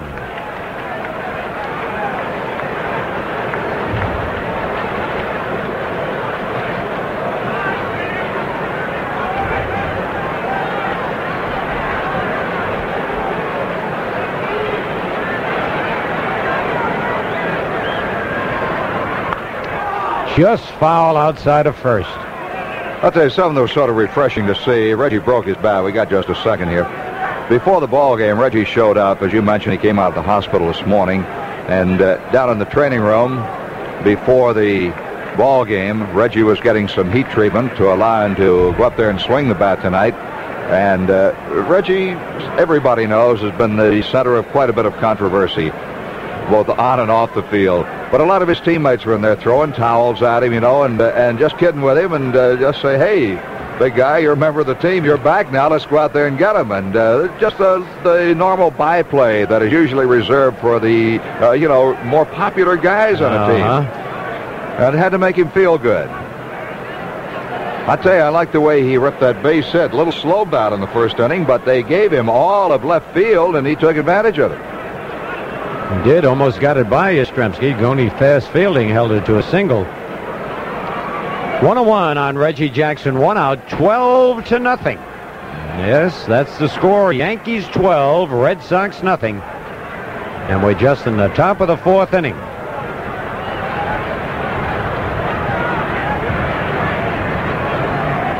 Oh, and after a bad pitch there, a ball and 2 strikes.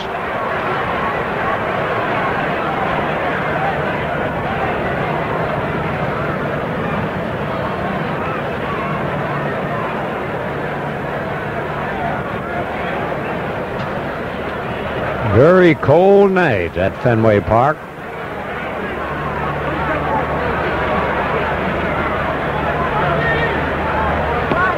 Struck him out. Second time Reggie's gone down on strikes. And the batter, Chris Chambliss. Chambliss started this inning off with a base hit to center field. He's also hit a sacrifice fly to center and fly to right. Scored a run and driven in a run.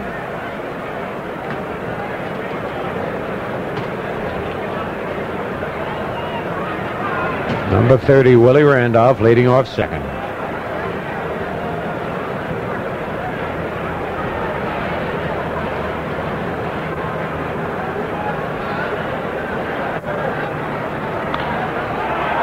And Scott's up with that hard smash, makes the unassisted putout. But the Yankees come up with 5 big runs, and at the end of 3.5, the Yankees 12, the Red Sox nothing.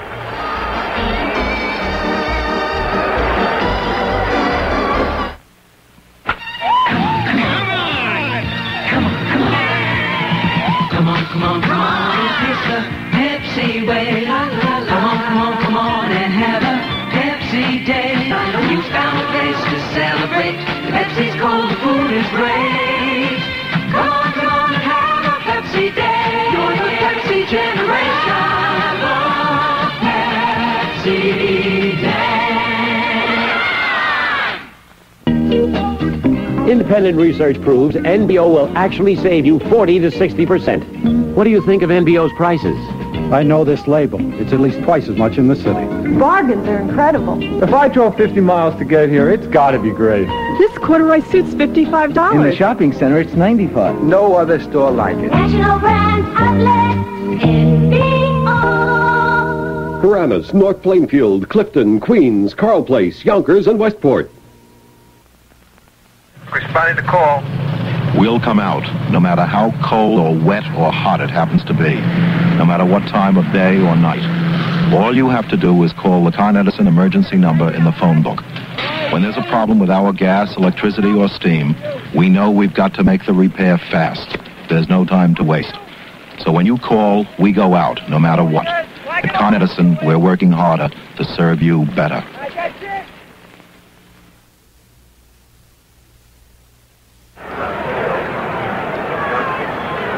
Well, I'll tell you, just an indication of the way things have gone for the Yankees and the Red Sox over the past 7 weeks. Boston had a 14-game lead on June 19th, and since then the Yankees have won 35 and lost only 14, and the Red Sox have played 500 ball, 24 wins and 24 losses. July 19th. I said June. I meant July 19th. All right, Carl Yastrzemski popped to first his first time up. Yaz playing with that bad right hand, heavily taped. Ball 2-0. Yankees lead at 12-0, bottom of the 4th inning.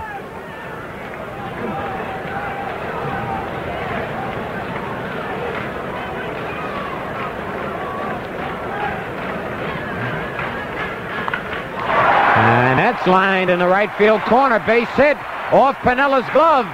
And Yastrzemski's around first, digging for second. He'll go to third and be in standing up. Boy, he hit a bullet. A triple all the way for Yaz. That's going to bring Bob Lemon out. I don't know. I didn't see Hunter on his follow-through. Whether he hurt himself, it doesn't look like it. Although just there you saw Hunter grab the right arm. Just a split second before the camera switched, you saw Hunter grab his arm. I don't know. Lemon is out there at the mound as you watch the replay. The ball getting away from Piniella. And I'm more concerned right now with Hunter, and Bob Lemon is calling the second base umpire in. I tell you, Hunter only threw 5 warm-up pitches, Frank, and Munson went out to talk with him, and that's it, evidently. Let's watch it again now. Now just watch Hunter. Keep your eye on Hunter. The ball is hit. Right there, right there. See, well, I don't know whether that's a reflex motion or what. But there's some concern about Jim Hunter, and he's going to have to come out of the ball game. That's a tough break. They're waving out the bullpen. And that's Kenny Clay, who's going to be brought into the ball game.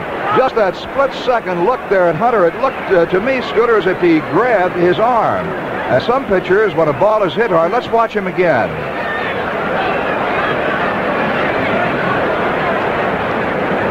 Right there, see? Yep. Looked like he went right to the elbow. Yep. It does. And Hunter cannot benefit from the 12-0 lead. I don't know what it is. We'll just have to wait till we get a report. But it just appeared that he grabbed the elbow just after the ball was hit. Let's watch him as he goes to the dugout. Yogi wants to know. Oh, what a tough blow that would be. Just when he's coming back and pitching well. And I'll tell you, Hunter had thrown, I think he had better velocity tonight than I've seen him in a long time, Phil. You know, he did, Frank, but you know what was tough? In every inning, he had to sit on that bench for 20 minutes or more. The Yankees had a big inning in each of the first 4 innings so far, and so he's had to sit on that bench. And when you've got a bad arm to start with, it could stiffen up very quickly. Clay will get as much time as he needs to warm up. That's right. Comes in here in an emergency situation. They'll give him ample time. He'll just warm up until he says he's ready. And on a cold night like this, it's going to take a little while for him to get ready. I would have no idea how many pitches he'll have to throw, but whatever it takes, he'll be allowed it. And I'm just concerned. See, Clay is just loosening up now, not even on the rubber. He's loosening up as he would in the bullpen, just taking those short throws right now to start stretching the arm out. I'm just worried now about Hunter as to just what it could be. Because he leaves here in the bottom half of the 4th inning and will not benefit from a 12-0 Yankee lead in this ball game. Yeah, he cannot be the winning pitcher. Nope. He cannot be the winning pitcher. A starting pitcher must go 5 innings to qualify for the win. Of course, look on the other side. Look at a guy like Kenny Clay. How would you like to be a pitcher and start a ball game with a 12-0 lead and get a win? But it's just a matter of concern, I think, right now to everybody as to just what it is with Jim Hunter's arm. I tell you, Lemon saw it right away as soon as the play was ended. Back before the play was ended, Lemon was up on the dugout steps, and as soon as the play was ended, he was on his way to the mound for Hunter, and you saw his teammates gather around.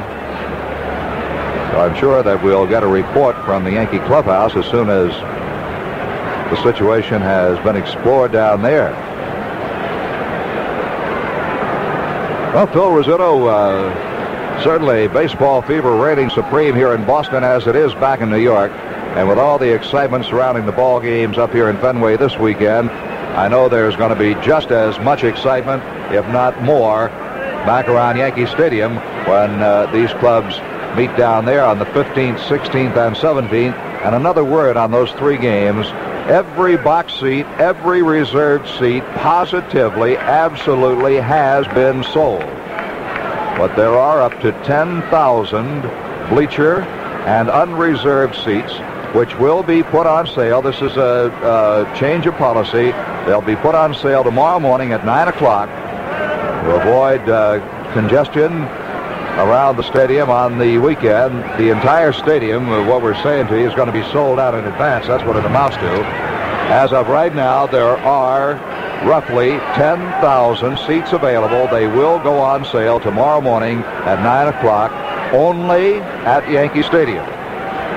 And out here at Fenway, I'm told, I wasn't here, but I'm told they were lined up here before 8 o'clock this morning trying to get seats for tonight's ball game here. Oh, yes. It's unbelievable. These 2 clubs, just about top rivalry in baseball right now. Absolutely the top. There's a survey, nationwide survey. I'm not going to mention the company, but it's a very reliable survey company.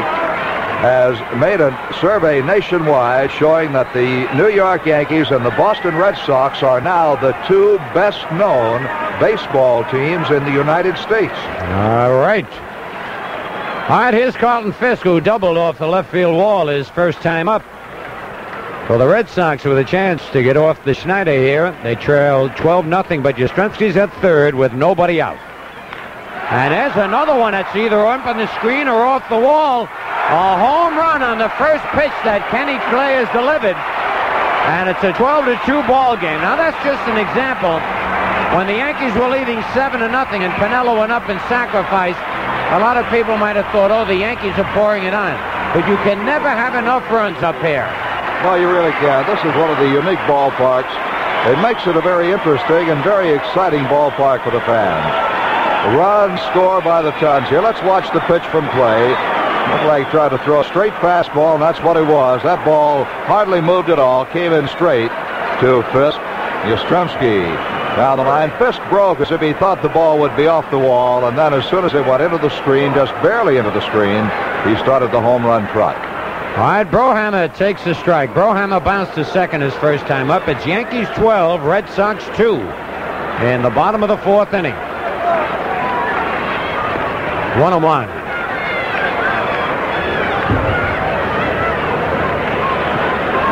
Of course, Kenny Clay probably figuring Fisk might take a pitch. And that just missed. And look, Clay limping out there.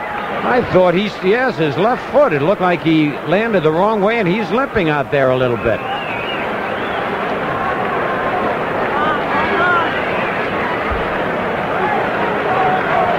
Yep, he really is fair. Let's watch him again on the follow-through. And a little pop-up that Mickey Rivers is coming in for. And Mick's got it one away.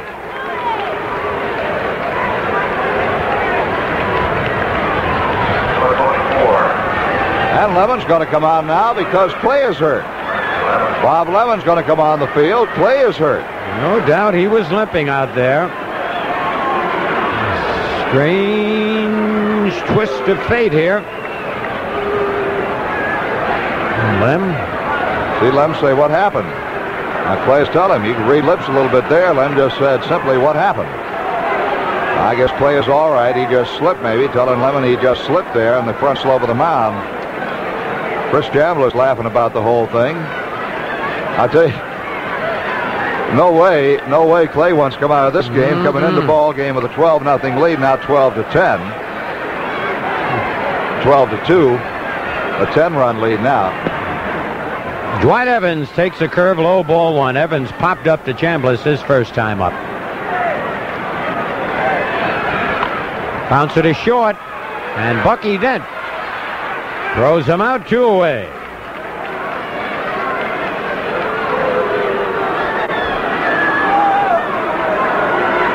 Bucky really sparkling at shortstop now that leg is 100%.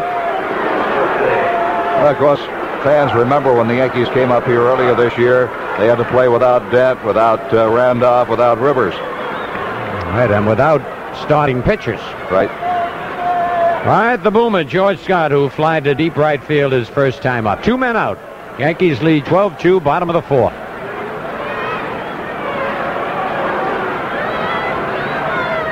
Ball one. That's one thing you hate to see even up over the course of the year, but sometimes it does. The Yankees were hurt then. Now the Red Sox physically are hurt. Line. Oh, what a play by Randolph. Ho-ho. Just like picking cherries. Beautiful play. 2 runs, 2 hits, no errors, nobody left. At the end of 4, the Yankees 12 and the Red Sox 2.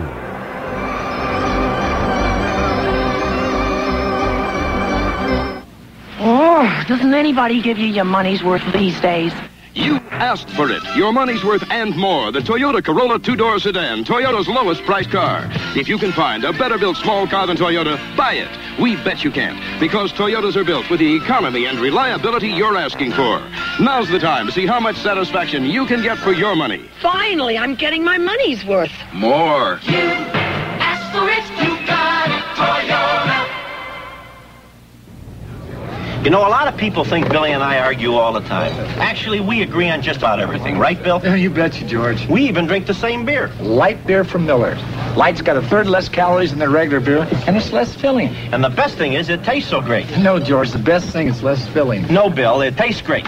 Less filling, George. Billy, it tastes great. Less filling, George. Billy, Yeah, George. You're fired. Oh, not again. Light beer from Miller. Everything you always wanted in a beer, and less. More passengers than Pan Am. Now that's big. To more American cities than American. That's big. More flights a day than TWA. Hey, that is big. That's Allegheny. Allegheny flies 4 million more passengers a year than Pan Am. That's how big you've made us. So come aboard and enjoy it. Fly Allegheny, the big airline with a hometown touch. The Red Sox have a new catcher. It's Bob Montgomery. Carlton Fisk is out of the ball game. Bob Montgomery is in to catch, and Greg Nettles is set to lead off the fifth for the Yankees. All right, Frank, Greg Nettles hit to the box, struck out, single to left, and pulls one just foul outside of first. During the inning break, when the commercial was on, a figure came racing out of the Yankee bullpen, heading in toward the dugout. It was Paul Lindblad, I'm sure very concerned about his close friend, Catfish Hunter, and wanted to get to the Yankee clubhouse to see what was wrong with Cat. Well, I wish they'd send word up here. That's strike two to Nettles. Everybody worried about the Cat.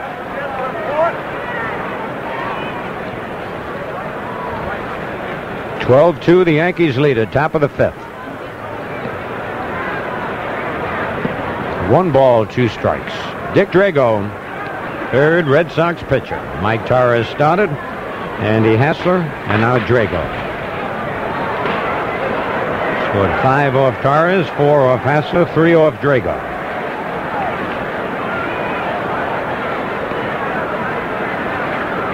Changeup, bounce to first. Scott has it, will make the unassisted putout. 1 away.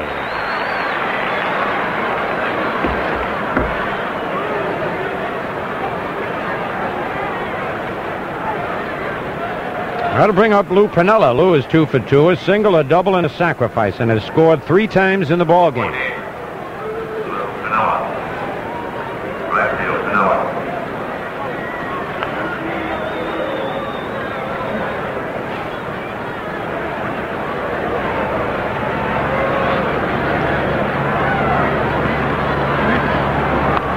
Foul upstairs, out of play.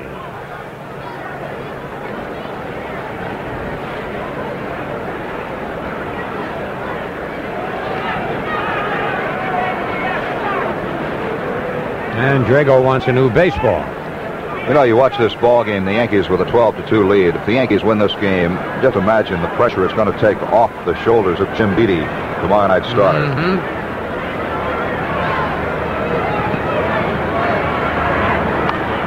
Foul upstairs, out of play. That's a big ball game. Get the jump on the other club. Win the first game. I think the first game of a series is always a pivotal ball game, and the first inning of that first game was a pivotal inning. The Yankees got 2 runs in the first inning, got the game started out right. True, an error by Hobson aided the cause, but nonetheless, the Yankees took advantage of it, got those 2 runs on the board. That can change a game around. Score early. Yes. 2 strikes on Sweet Lou. Outside, 1 and 2. Has there ever been a sour Lou in the history of baseball or the world? No, I don't think so. Ever been a clear rivers? All Lou's are sweet. The muddy rivers, huh? All rivers are muddy. Inside, 2 and 2. All roads are dusty.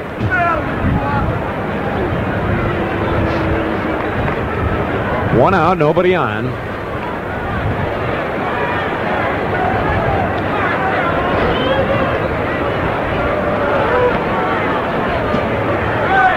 Three balls, 2 strikes. So Drago was ahead on the count, 0-2. Now the count is full.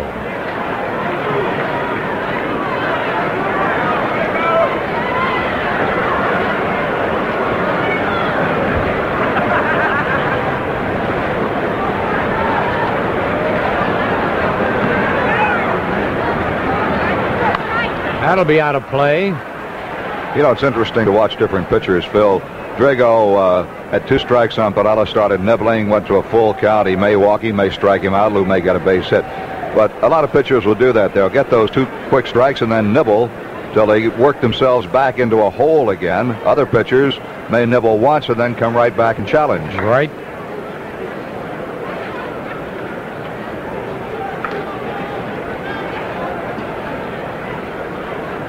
Lou Piniella.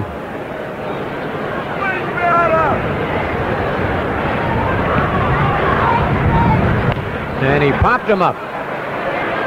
Now the wind. Let's see who'll get it. Burleson coming way over in back of the bag makes the catch. 2 out.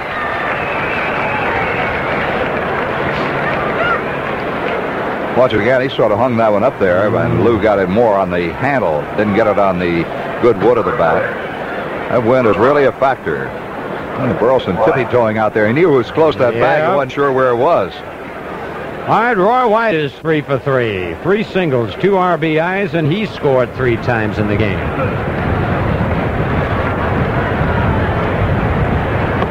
Strike one. They get down to the stretch of a season. You watch your veteran players. They're the ones you like to watch. The Roy Whites, the Lou Pinellas, the Yastrzemskis. Tiant last night, pitching his 2-hit shutout. Bounce one off the umpire, 1-1.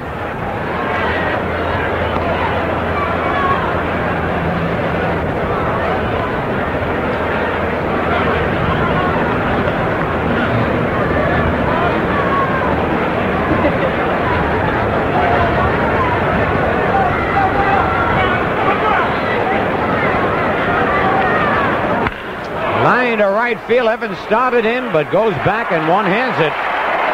Oh, first time the Yankees have gone down in order at the end of 4 1/2. Yankees 12, Boston 2.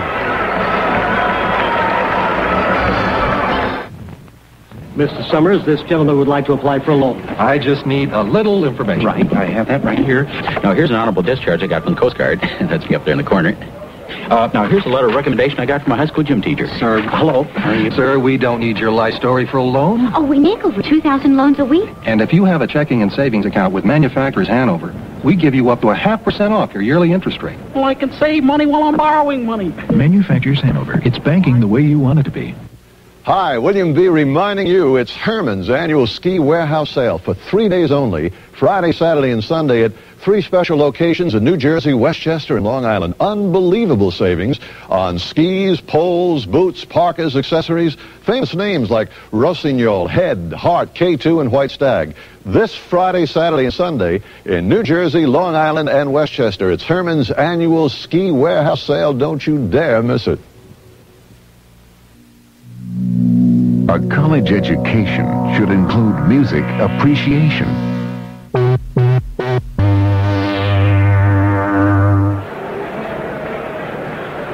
Well, we'll tell you again, all box and reserved seats are completely sold out for the 3 Boston games in New York next weekend.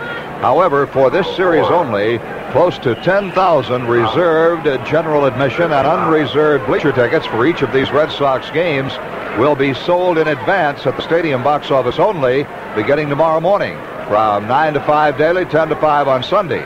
This change in policy has been made to avoid turning away late-coming fans and to reduce congestion in the stadium area before games. All right, Frank, Butch Hobson swings and misses. Kid's got the bad elbow and the bad arm. You can see it's swollen there. He bounced to third his first time up. Bothers his throwing and hitting. Strike 2. Kenny Clay in relief of Catfish Hunter, and we still have had no word on just what is ailing the cat. Yankees lead 12-2. 1 ball, 2 strikes.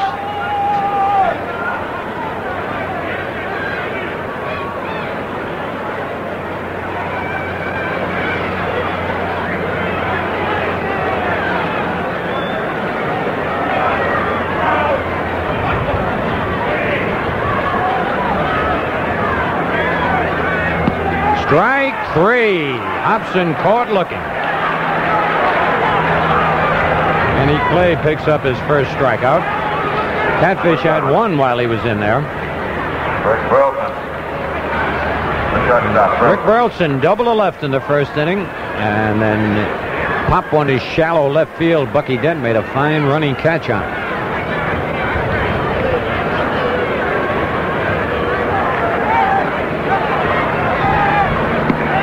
Strike one.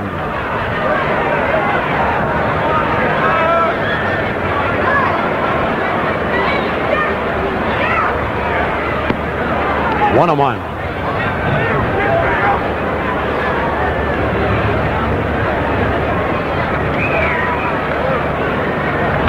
Foul.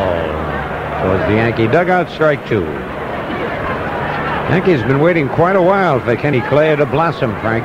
Yes, they really have, and they still hope that he'll come around. The Yankees had three young pitchers they rated very highly, Clay and Beatty, who was also with the club, and Patterson. It hit the bat. He couldn't get the bat out of the way. He was lucky it hit the bat, or it would have hit him.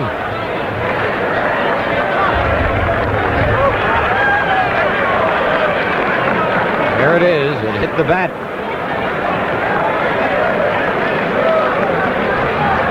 We got the word from Mickey Morabito on Jim Catfish Hunter. He strained, and that is ST, strained the right groin.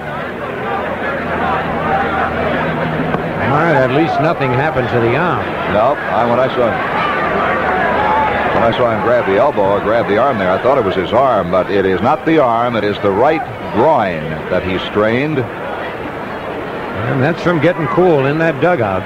You mentioned that, Bill. It is tough on a pitcher sitting there. Of course, you like to see your guys get runs for you, but you can stiffen up. Yep. 2 balls, 2 strikes, 1 out, nobody on.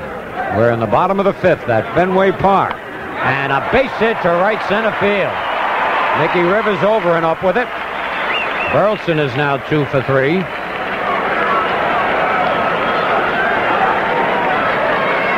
That's the 5th hit for the Red Sox. And Kenny Clay will be pitching to Fred Lynn, who has flied to center and walked.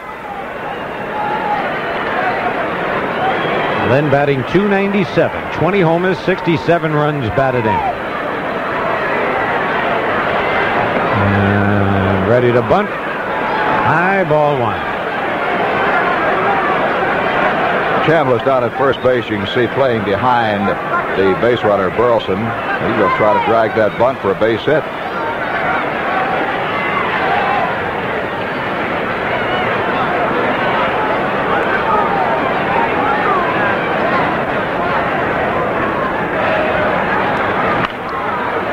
Over the roof, out of play, 1-1.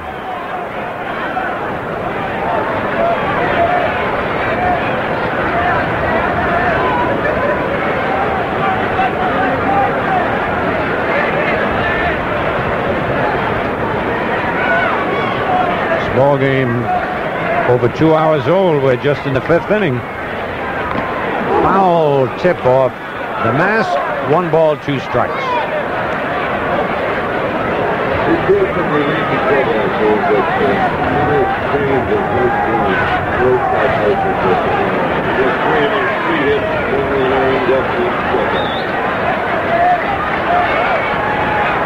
Struck him out on a good fastball.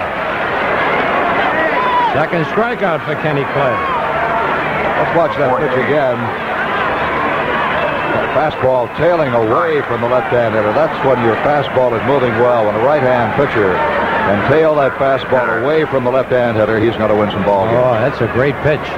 All right, Jim Rice has bounced to third and struck out. That was the one strikeout that Catfish had. The tough Jim Rice. Woo! Clay and Munson want to know where that pitch was, but it's called a ball by Derwood Merrill. Jim Rice just edged Catfish out for Player of the Month for the month of August by 1 point. Third time he's gotten that this year. High, 2-0. Second time this year, third career. Oh, third career. He and Frank Tanana are the only two in the American League who have ever won it 3 times. Right. He had a great month.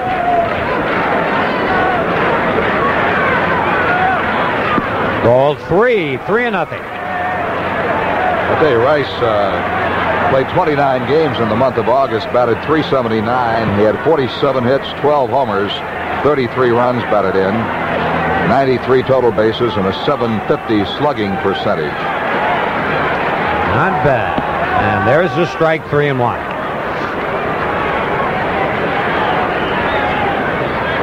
You imagine the kind of salary this guy's going to command in a couple of years if he keeps going the way he is. Bouncer in the hole, base hit to left field. So with 2 outs, Rice bounces a single to left. He is not that far away from Rod Carew. Possibility of a triple crown for Jim Rice. Batting average-wise, I was thought, coming into tonight's action, I think he was 14 points behind Carew. Carew at 340, Rice at 326. Now Yastrzemski. Pop to first and triple to right. Yankees leading 12-2. Diaz leaning forward. Bounce to the second. Randolph there. Easy flip to Dent for the out. Yaz hit the ball hard. No runs, 2 base hits, no errors, 2 men left. End of 5. Yankees 12, Red Sox 2. Oh, doesn't anybody give you your money's worth these days?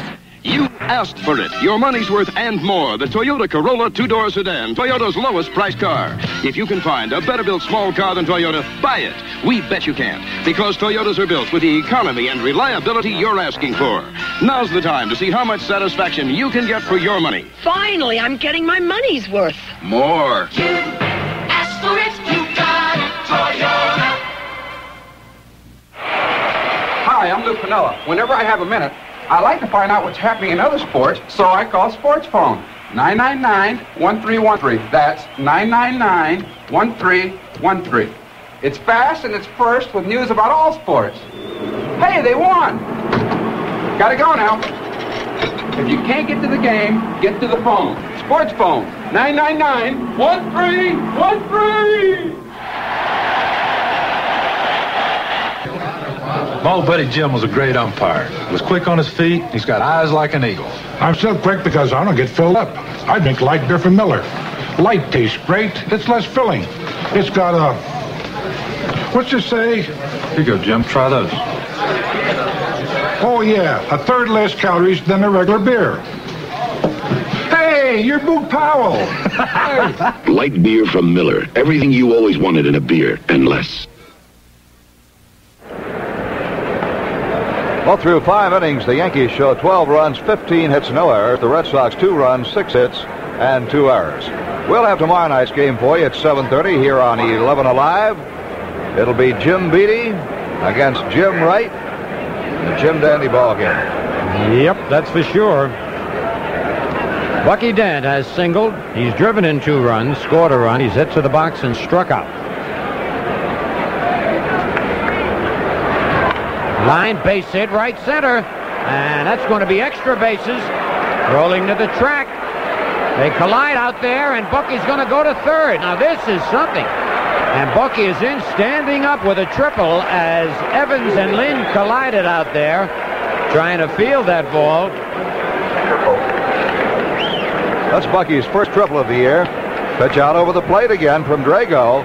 That ball has good velocity as it hits and keeps on going. Now watch the men collide out there as Bucky sees it. It was the right fielder Evans, the better arm, throwing in, and Bucky in standing with a 3-base hit, his first triple this year. Now watch the men collide out there as Bucky sees it. It was the right fielder Evans, the better arm, throwing in, and Bucky in standing with a 3-base hit, his first triple this year. All right, the infield is in, as you can see. Mickey Rivers has struck out single, bounced to short, walk. He's driven in a run and scored a run. 16 hits for the Yankees. Ball 1. Dick Drago on the mound. Bucky Dent at third. Dick Hauser, the coach, in back of him. Very seldom you see the coach in the coaching box. And a bounce to that'll hold Dent at third, and they throw Rivers out, 1 away. Well, Bucky stays there. And it brings up Willie Randolph. Willie has reached down an arrow, walked, singled, and doubled, has driven in 4 runs, and scored a run. Only time anybody will complain about a coach being out of the coaching box, usually the first base coach, if he gets too far out where he can see the signs given by the catcher, then the other team would complain they can move him back in. Technically, they can make the coach stay in the box. Infield still in for Randolph. Outside, ball one.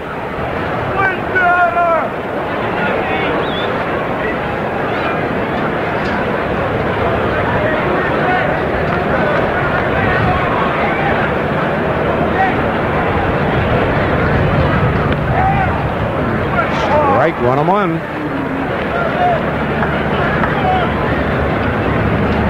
Bucky will not come in unless that ball is hit through the infield.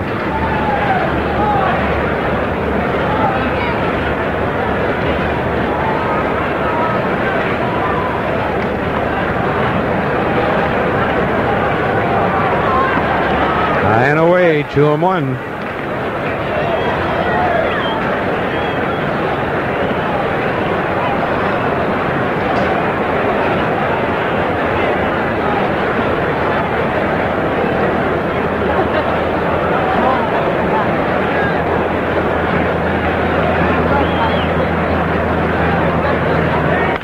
Another base hit for Randolph and another RBI, his fifth of the night.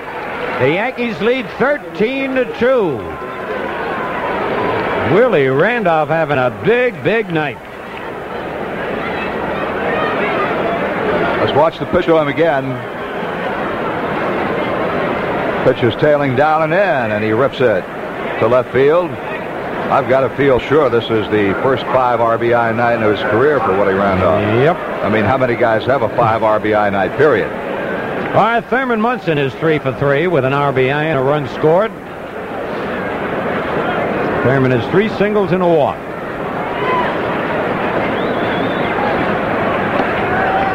Slider nicks the corner, strike 1.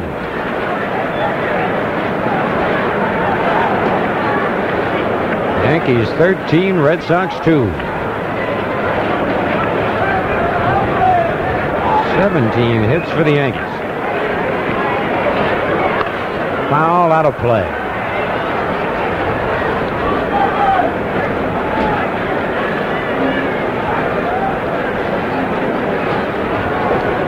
This is one of those nights, too, no matter what Drago does out there. I'm have an idea he's going to have to stay in the rest of this ball game. Zimmer can't afford to go to his bullpen again.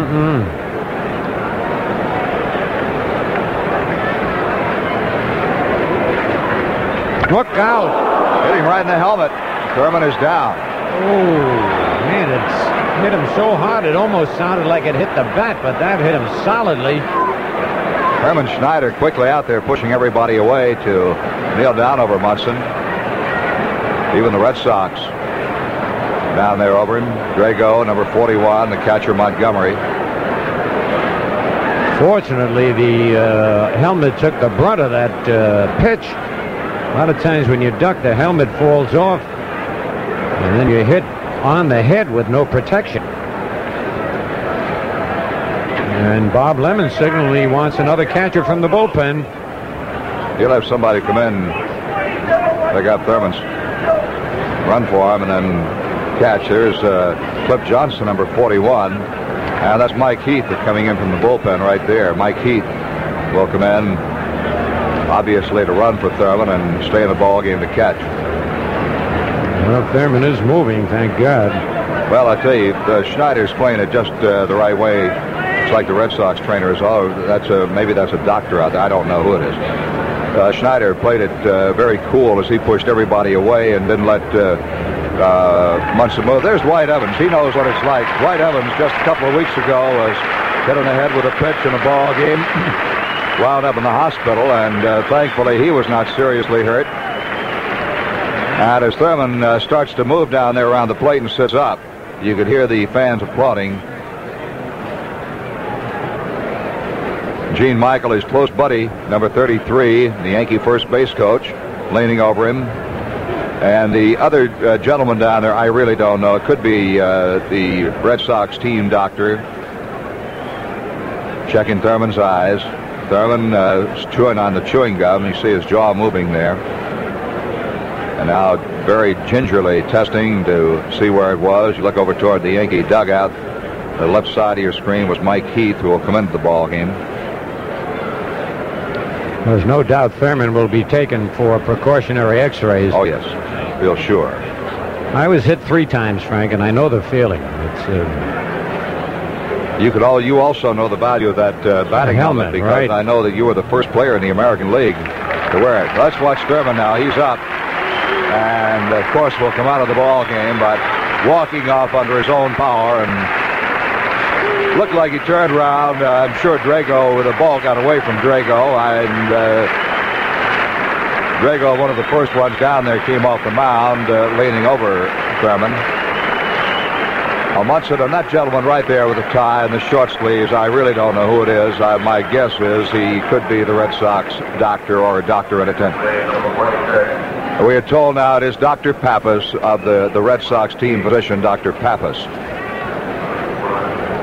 Well, you want to watch that last pitch again. It's just a frightening thing to see a batter hit with a pitch, bearing right in on him, and Thurman just ducks his head down, takes the brunt of it on the helmet.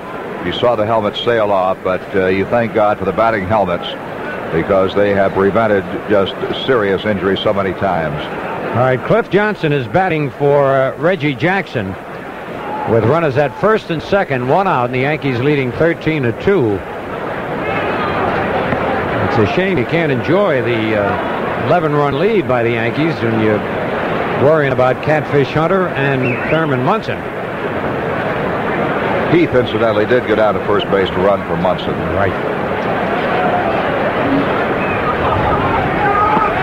Strike 1-1. There's Heath at first.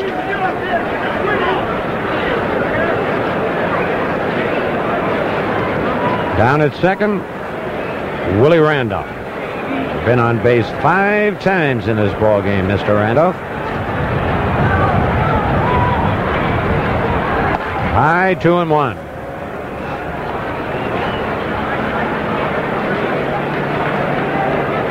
Of course, now you flirt with a situation. You got Heath down there running. I presume he'll catch. You got Jackson batting, and he'll stay in the game as a designated hitter to be available if something happened to Heath and you need another catcher. Right.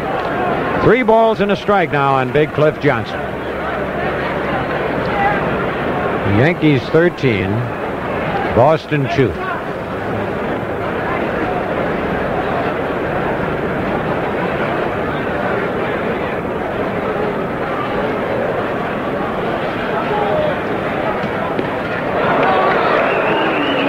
Three and 2.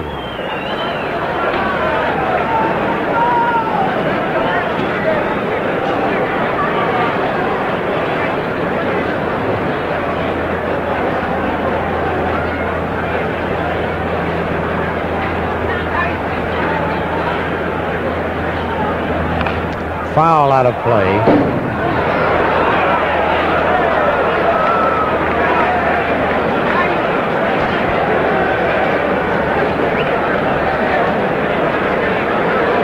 Only 1 inning where the Yankees held scoreless, the 5th inning when they were retired in order. Every other inning they've had at least 2 men on base. Make that 3 men on base on every other inning. There's the score, 13-2.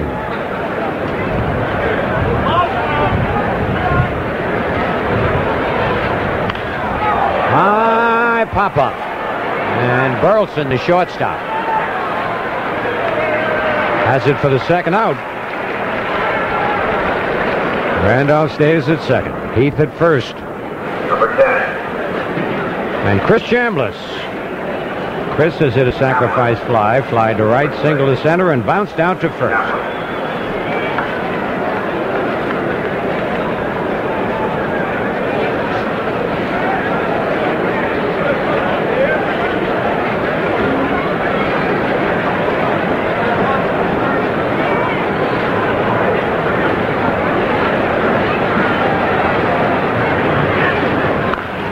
Full foul. He knows the last few ball games, the way Chambliss has been ripping that ball down the first base line, pulling smashes. Some of them played, but he's hitting the ball hard.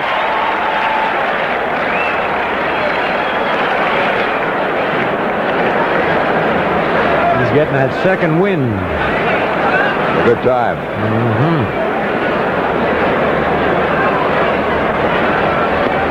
Inside 1-1.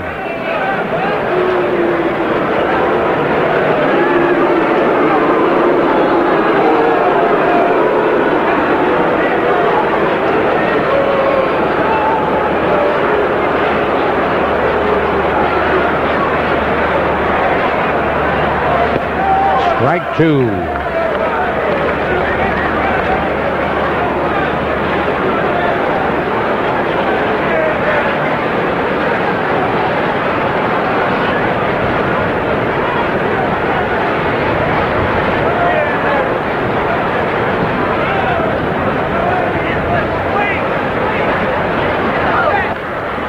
Foul upstairs, out of play.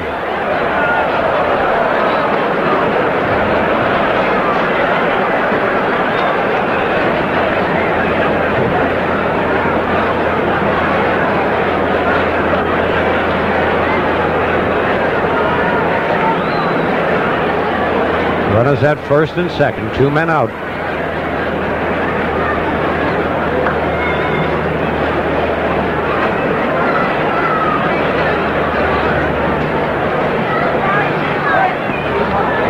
Two balls, 2 strikes.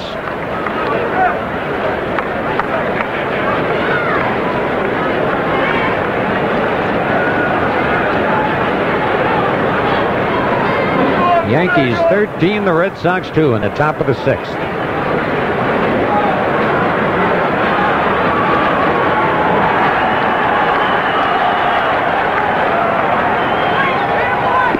Struck him out.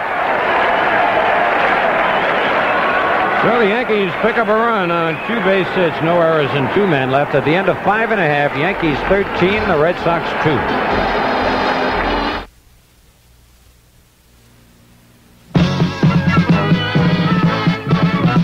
The best darn burger in the whole wide world. Hit it, kids. Who's got the best darn burger in the whole wide world? Guys? Burger King and I. Who's looking pretty sharp now? Who's shining up the floor? Who's slicing fresh tomatoes? Who tries to give you more? Let's open up the door. Who's got the best darn burger in the whole wide world? Burger King and I. Who's got that juicy flame broil burger that's never fried? Who's got Coke and crispy French fries? It's Burger King and I. Burger King and I. Who's got the best darn burger in the whole wide world? Who's got the best darn burger in the whole wide world? Burger King and I. You want all the samples in Seattle by tomorrow? Or the deal is off? Relax. Just relax. It'll be on your desk in the morning. Toledo? Sure. Overnight? Sure. Tomorrow? Sure. Absolutely. Positively. Promise them anything. You bet. Then call Federal Express. No problem. Federal Express, when it absolutely positively has to be there overnight. Stand by. Lou Piniella has moved to left field for the Yankees. Gary Thomason is now playing right field, and Mike Heath is catching. Well, the Red Sox at Yankee Stadium next weekend, and after the Red Sox, the tough Milwaukee Brewers will be in Monday and Tuesday, the 18th and 19th. Larry Heisel, Sal Bando, Don Money, exciting rookie Paul Molitor, all the rest of the Brewers. They've given the Yanks a lot of trouble this year. They've won 9 of the 13 games played. Good seats are available for the 18th and 19th. All right, Bob Montgomery fouls the first pitch off, strike 1. Fisk, while he was in there, had doubled and homered and had driven in both the Red Sox runs. Montgomery hitting .250, no homers, 5 runs batted in. Strike 2.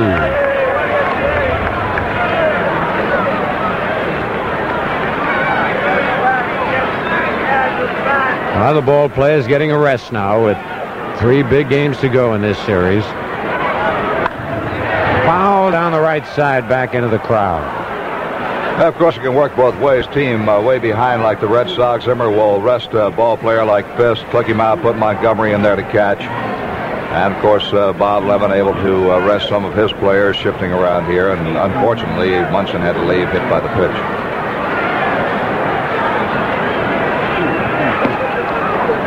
One ball, two strikes.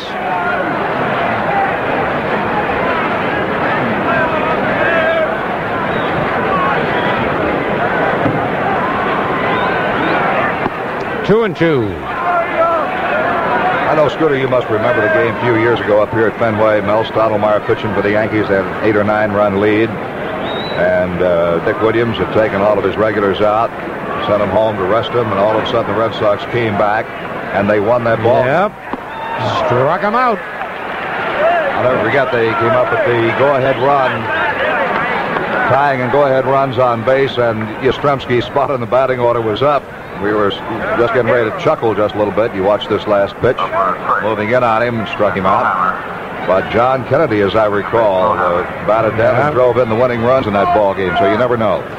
Brohammer has bounced to second and fly to center, takes a ball. One out in the bottom of the sixth. Yankees 13, Red Sox 2. 2 balls, no strikes.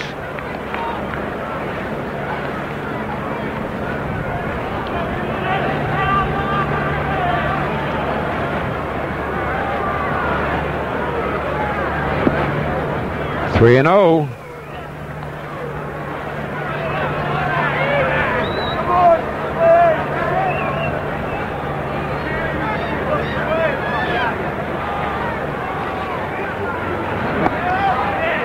Strike one, 3 and 1.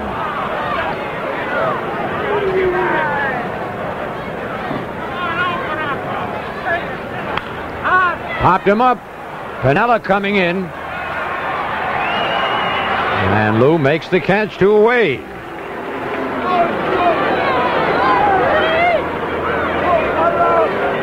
Number 24. Dwight Evans has popped to first, bounced to short.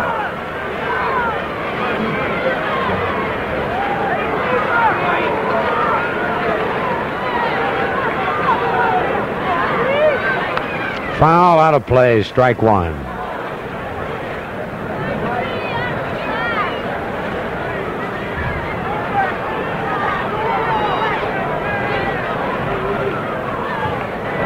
Bounce it is short. And Dent's long throw and one hop and off Chambliss' glove, backing up nicely. Heath. That could be a base hit. Whoop. The charge of throwing error to Bucky Dent. They'll watch it on the replay. Good pitcher's pitch. He beat it straight down in the dirt. He's got time. Looked like he hurried his throw a little bit and threw it down low.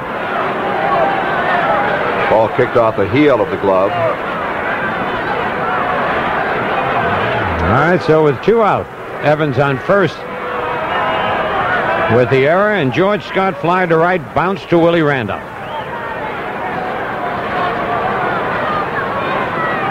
And time is called. They're picking up some debris out in left field.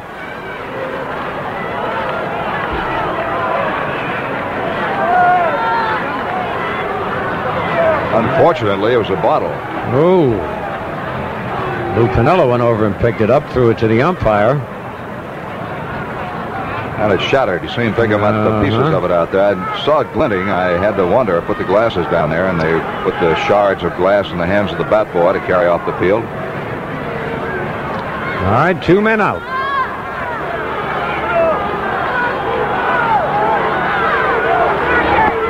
Ball one.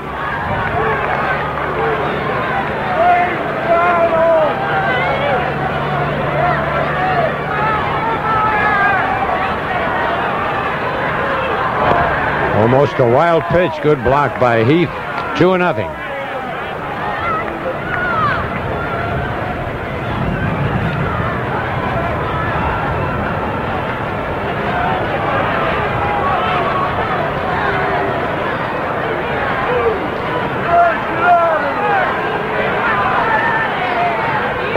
Oh, he went after a bad pitch. Now that's something in the old days when you were behind by 11 runs. You took at least one strike, but Scott was going for the fence. 2-1.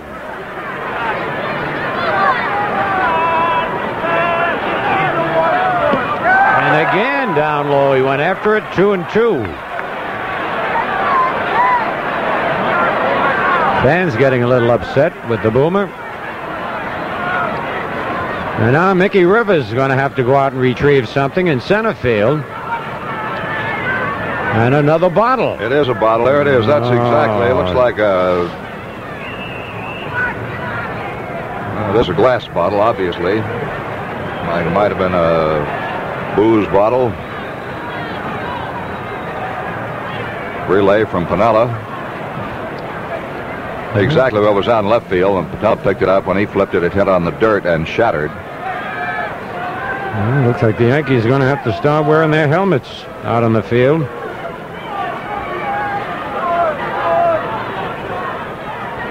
Struck him out on a pitch 2 feet out of the strike zone. Frank Messer's going to carry you along the next 3 at the end of 6. The Yankees 13, the Red Sox 2.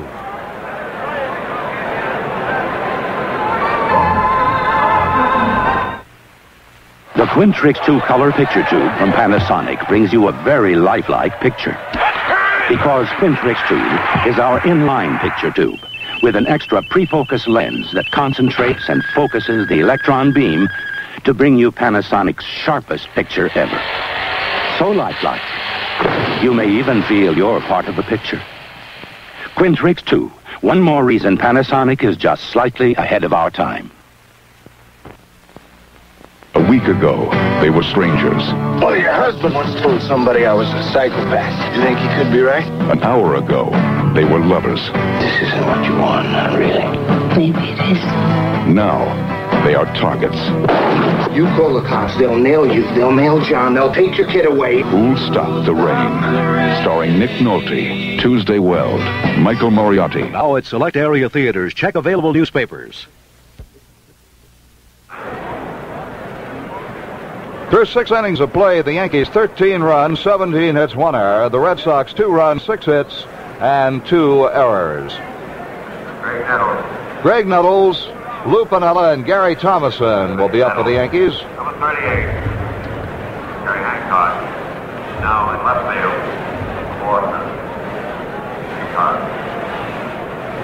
And we got some changes for the Boston Red Sox. Hancock now playing in left field. Gary Hancock. Carl Yastrzemski is out of the ball game.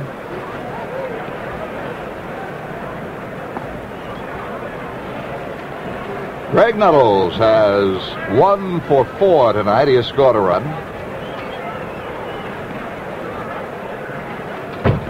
Every Yankee who started the ball game has at least 1 hit. Thurman Munson had 3 hits and a walk before being hit by a pitch and having to leave. Roy White had 3 hits. He's now out of the ball game.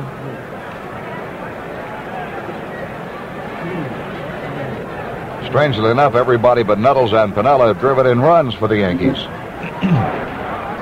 Popped up. And Burleson, the shortstop, is there.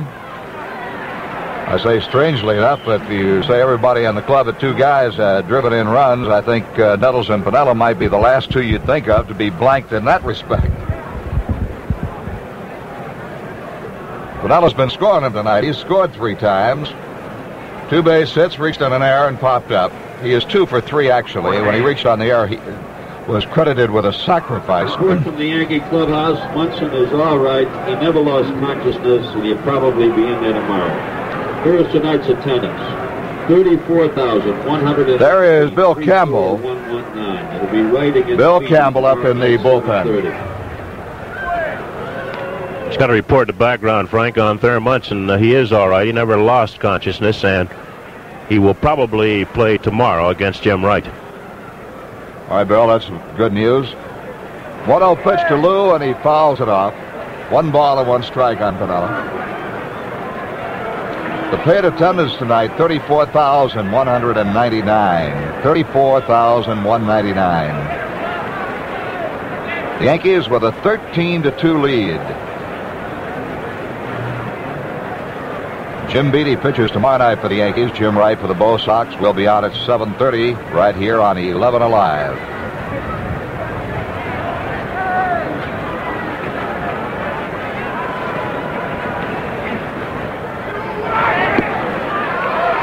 Ball and 2 strikes. Pinella is now hitting .311. Dick Drago is the third Red Sox pitcher. Torres pitched 1 inning plus. Hassler 2 innings plus. Drago relieved in the 4th. Oh, Pinella went for a bad pitch and he knew it. Pitch was way up, almost over his head.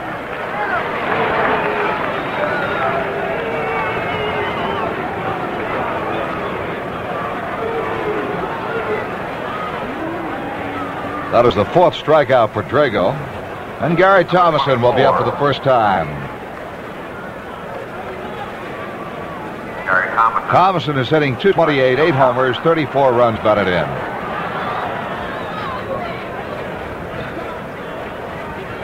He's batting in white spot in the batting order.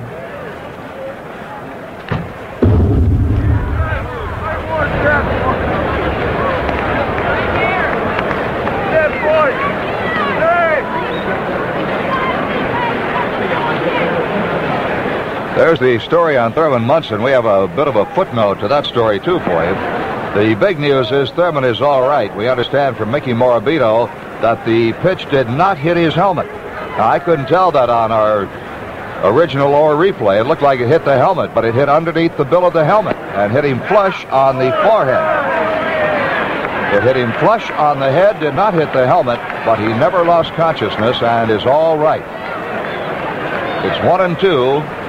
On Thomason. Bill White, when even on the replay, we watched it a couple of times, I thought it hit the helmet. It looked as though it did hit the helmet, Frank. We're just talking about how important those helmets are now. I think Branch Rickey started those things back when Ralph Kiner was playing, I understand.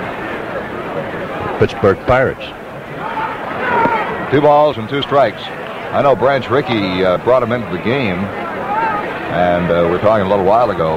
The Yankees were playing the Pirates an exhibition game. And Phil Rizzuto saw a couple of guys wearing a helmet and wanted to know what it was and got one of them. Mr. Rickey gave him one, and Rizzuto thus became the first player in the American League to wear a helmet after he had been hit in the head 3 times. Ooh, Montgomery thought that was a strike, but it is not. It's ball 3, 3-2 on Thomason.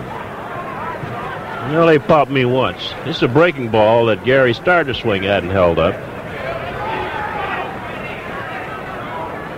Got hit in the head once with the helmet on.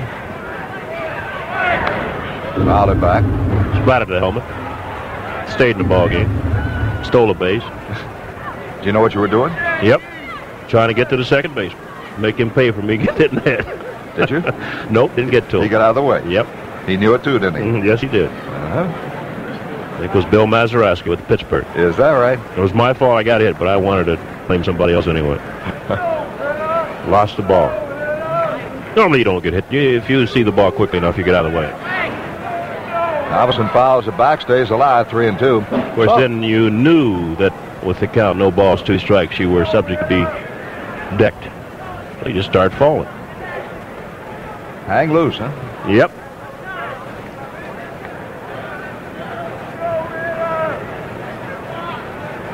Three and 2 to Thomason. 2 outs, none on. The Yankees lead 13-2 here in the 7th. He walked him. Drago loses Thomason. The 3rd walk given up by Drago. Scott's going to hold Thomason on. And the batter is Bucky Dent. Bucky is singled and tripled, driven in 2 runs and scored 2 runs.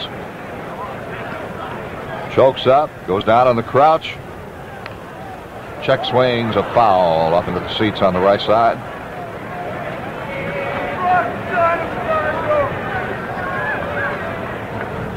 Yankees scored 2 in the 1st, 3 in the 2nd, 2 in the 3rd, 5 in the 4th, and 1 in the 6th. In the air to left center field. Long run for Lynn, but he's going to get there and retire the side. At the end of 6.5, it's the Yankees 13 and the Red Sox 2.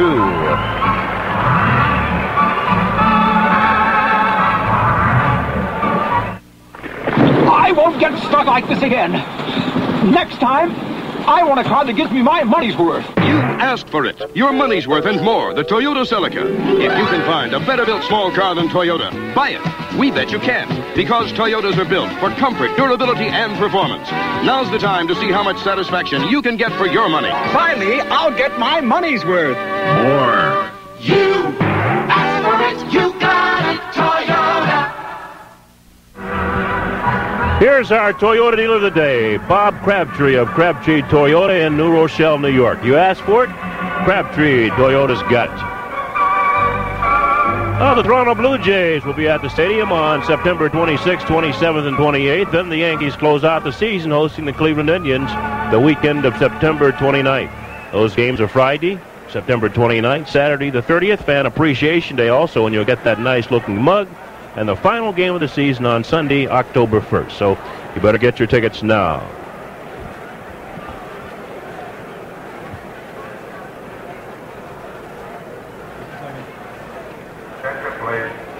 All right, Bill White, we're going to have a new center fielder for the Yankees, as Mickey Rivers will get a rest.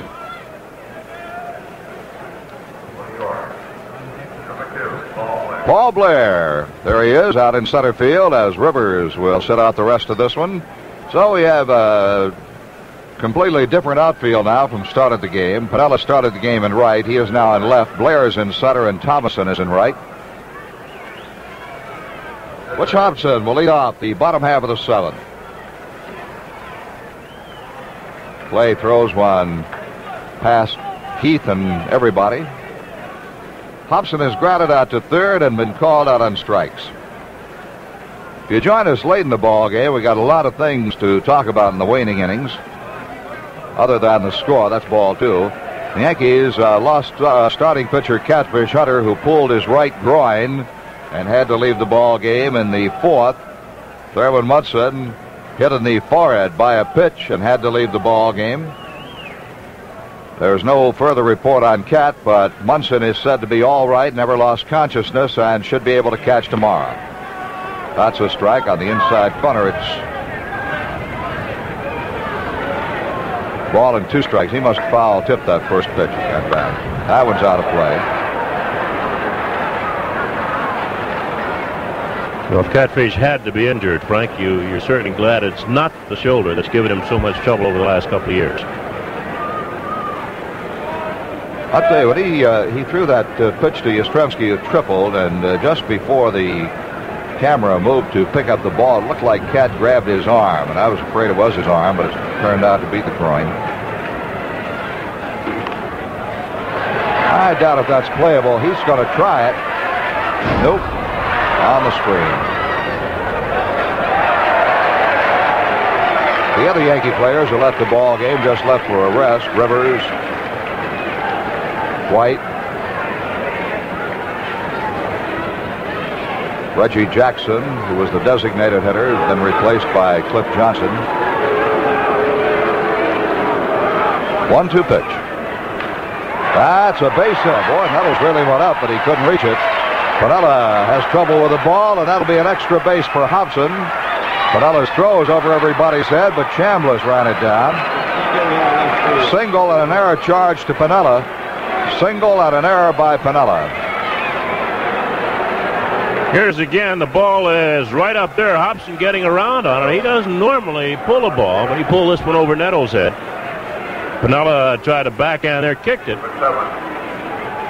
Has to come back, and Chambliss backs up and keeps the ball from going into the Red Sox dugout. Well, the Bo Sox have the leadoff man at second. That is the Yankees' second error of the ball game. Red Sox are committed to, both of them by Hobson. And this is Rick Burleson.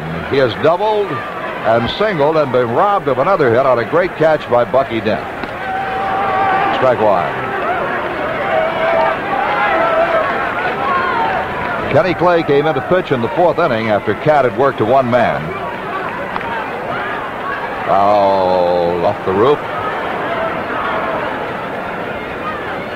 Hunter had allowed a double to Burleson in the first, a double to Fisk in the second, and then a triple leading up the fourth to Yastrzemski, and that was when he was hurt and had to leave the game. Clay came in, gave up a 2-run homer to Carlton Fisk on his first pitch. Ground ball to Willie Randolph. And they get Burleson. On the play, Hobson moved to third.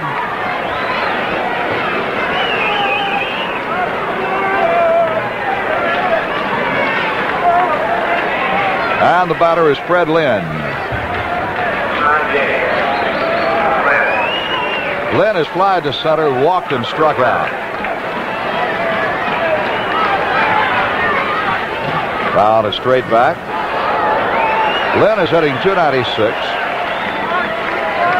He had a slow start this year, then really caught fire.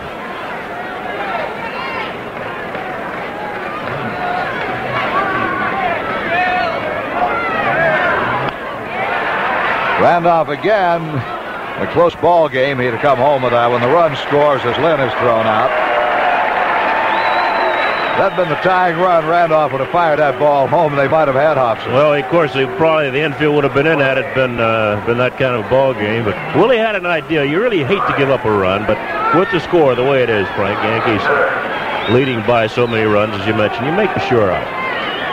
It's a 13-3 ball game, and Jim Rice the batter. Jim is 1 for 3 and takes a strike.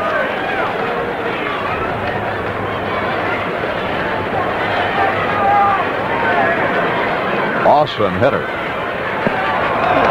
326 batting average, 38 home runs, 121 runs batted in, 15 triples, 23 doubles. This man singles, it's a bonus to the other club. Got an outside chance to catch Carew. Things going to be against Rice. He's going to have to be up there swinging. The main thing against him is Rod Carew himself. Yeah, Carew himself. That's true. Carew can work for those individual hits, and Rice is going to have to try to help carry this ball club. 2 balls and 2 strikes.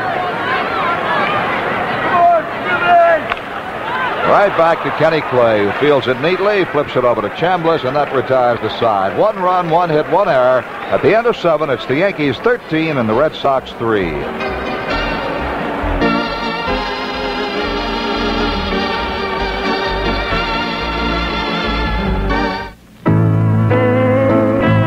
You know, whenever I have a Yankee, Frank, the taste takes me back to the first big league game I ever went to. I guess I was about your age. My age, Mr. Martin? Yeah, and I can still remember how I felt just being there with all my heroes. And I can remember taking a big bite out of a Frank, like you're doing. It was my first taste of baseball. Like me, Mr. Martin? Yep, just like you. Yankee Franks, the taste that takes you out to the ball game. Here's to good friends. Tonight is kind of special. There he is. Hey, you got here early. Al, come on, Lowen Brown. Lowen Brown. Well, isn't that what we do sales managers drink? Yes, ma'am. You got it. I got it. You got it. When you want the taste of a truly great beer, tonight, let it be Lowenbrau. Congratulations, Big Shaq. And I suppose you're going to forget your friends now? Probably. Let it be Lowenbrau. Some New York City kids are not getting into school this September because that's the law. The law says if your kids don't have their shots for dangerous diseases like mumps, measles, and polio, they aren't getting into school. The law also says they must go to school, so you have no choice. Get your kids their shots. Call 349-2664 to get free shots now. Remember, no shots, no school. It's the law. Public service announcement courtesy of Con Edison. New pitcher on the mound for the Yankees, Frank Messer. Bill, for the Red Sox, Bill Campbell. Last year you would never see him come on in this kind of a situation. Well, Campbell's had his problems this year. He's pitching to Paul Blair. So I feel sure that Zimmer is just getting in some tune-up work here. Blair is batting for the first time. He's hitting 177. 2 balls and no strikes. 4 strikeouts for you. 4.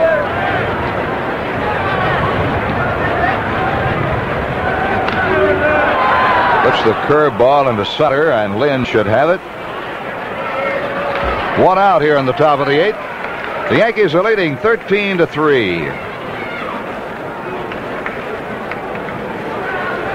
Willie Randolph has driven in 5 of the 13 Yankee runs tonight and scored once. He's been on base every time.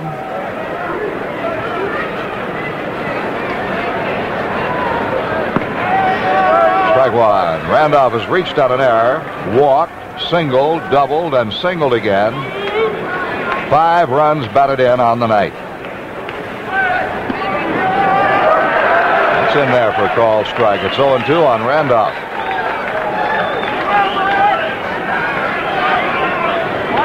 Watch that last pitch come up there. Starts way high and looks like it drops right over in the strike zone.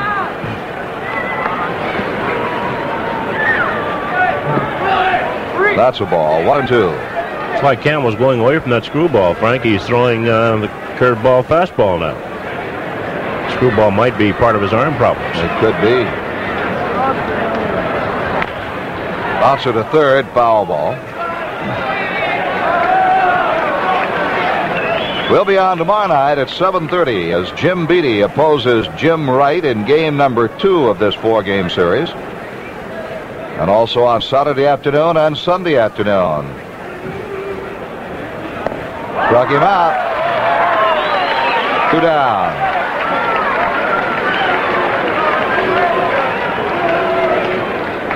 Here's again. He took a little off this pitch.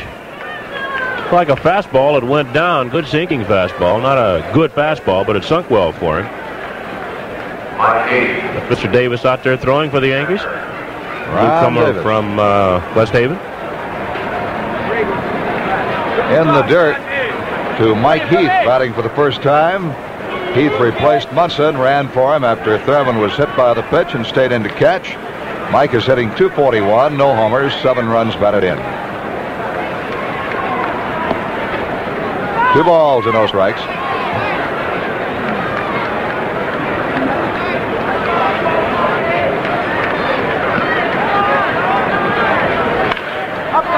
Left side of the shortstop, off his glove. He retrieves, throws, but stays. A base hit for Mike Heath. Here it is again, back at the middle. He waits on his fastball, pounds it back up the middle. Burleson to his left. He gets the ball off the glove, comes right back to him, stays with it, makes a play, but not in time. Heath beats it by a step. Cliff Johnson is up for the second time. He popped up in the 6th. Takes a ball low. Reggie Jackson started the game as designated hitter. Singled in the first inning to drive in the Yankees' first run. Reggie went 1 for 4, and Johnson is 0 for 1. He went around, tried to check it. 1 ball and 1 strike.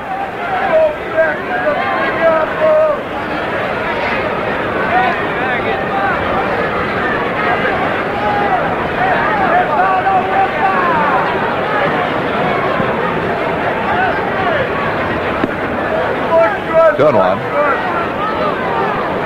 We mentioned we'll have tomorrow night's game. You'll surely want to be with us Saturday afternoon.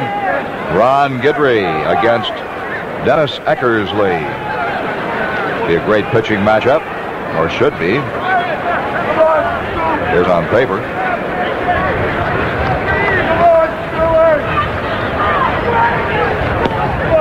Down low with the fastball, and it's 3-1 on Johnson. Eckersley's elbow all right? As far as I know, he got it hurt in the fight down in Baltimore, but evidently he's okay, and he's supposed to start Saturday afternoon. 3-2 on Johnson.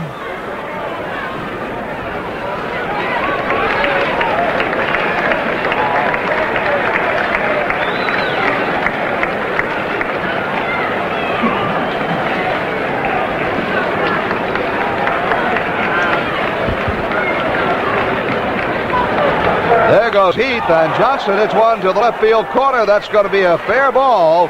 It's in play, and Heath is going to try to score. He will score, and the Yankees now lead 14-3. The 14 runs and 19 hits are new season highs for the Yankees. Cliff Johnson with a double.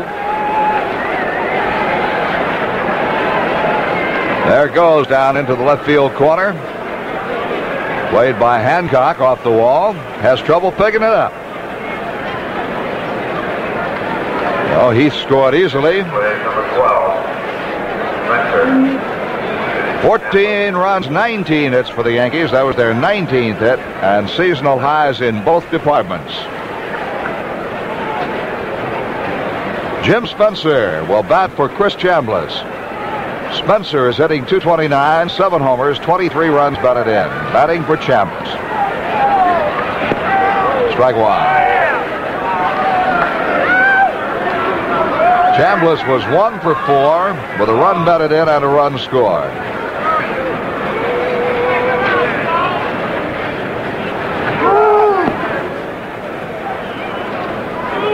1 ball, 1 strike.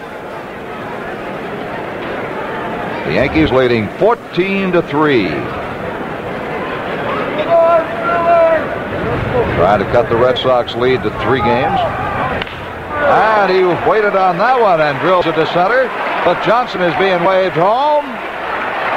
Scott cuts the throw off. They got Spencer hung up. That's Brohammer with the ball, and Brohammer tags him out. Play goes 8-3 to 4. Run batted in, a single. And at the end of 7.5 innings, the score is now the New York Yankees 15, the Red Sox 3.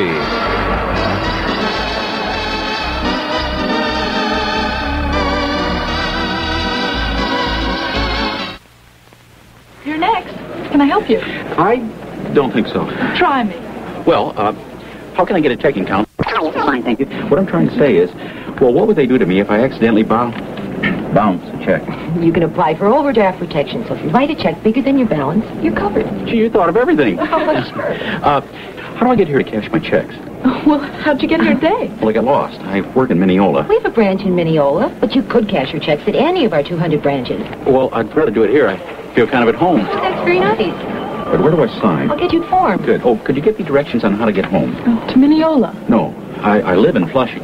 Manufacturers Hanover. It's banking the way you want it to be. In September Reader's Digest, read how people are joining the tax revolt all over the country. September Reader's Digest, special 79 cents. Well, after the Red Sox leave, those tough Milwaukee Brewers will be at the stadium on Monday and Tuesday, the 18th and 19th of this month. Heisel, Bando, Money and Company have given the Yankees a lot of trouble this year. They've beaten the Yankees 9 of 13 for the season series. Good seats are still available, so get your tickets now and be there when the Yankees battle the Brewers on the 18th and 19th. Fred Stanley, the new third baseman, and the first baseman is Jim Spencer. Hancock, the batter, takes a pitch outside. Gary Hancock is hitting .203. No home runs, 3 runs batted in for the year. He's up for the first time since replacing Yastrzemski. 1-0 pitch. Foul back.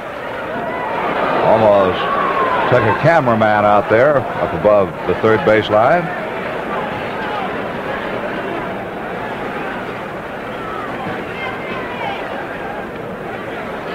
One ball, 1 strike.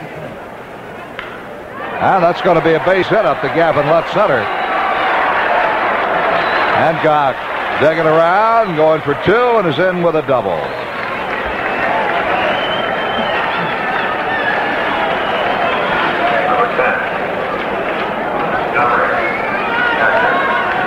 Here's a pitch again. It's right down, nope, just a little bit on the outside part, not much, and Hancock goes that way, slices it into left center field, hit the ball hard. Blair gets it in, and you hold it second. Bob Montgomery up with a runner at second and nobody out. Look out, Monty.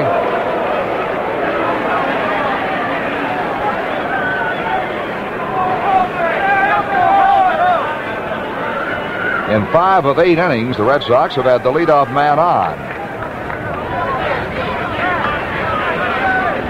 4 of those 5 innings with an extra base hit.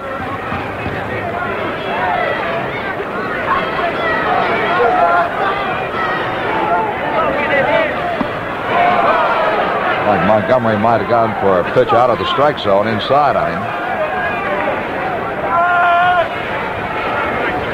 Well, Ken Clay has a chance to win this ball game. Frank Catfish Hunter did not go the required 5 innings for the starter. Clay can pick up a win here.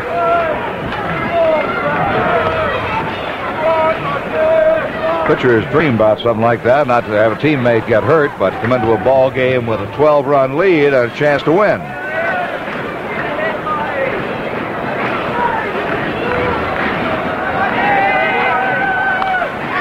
Back over the roof. 2 balls, 2 strikes on Montgomery. Play came in, if you weren't with us, in the 4th inning. Catfish pitched to one batter, Yastrzemski, who tripled to the right field corner. And Catfish had to leave with a pulled right groin. Clay came in. His first pitch was hit in the screen by Fisk for a home run. Clay has charged so far with 2 runs in this game on 5 hits. 3-2 to Montgomery. Walked him.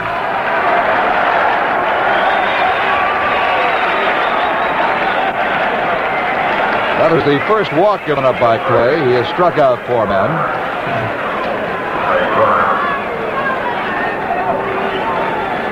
Jack Brohammer, playing for the injured Jerry Remy, has gone 0 for 3. Remy has a bad hand. He can feel, but he can't swing the bat. Can't turn his wrist over, turn his hand over to swing the bat. So Brohammer is playing and takes a strike.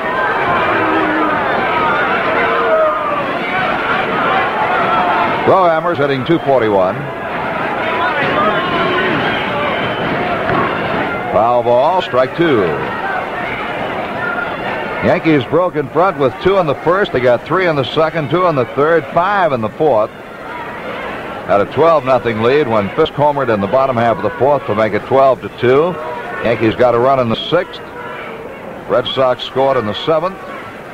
The Yankees got 2 in the 8th. On the board, Frank, Toronto beat Milwaukee 5-4. Well, the Brewers are still hanging in there. Prior to tonight's action, they were just 6.5 games back and only 2.5 behind the Yankees. Ground ball right side, and Spencer's got it. Goes to Dent for the force on Montgomery. No throw back, and on the play, Hancock goes to third.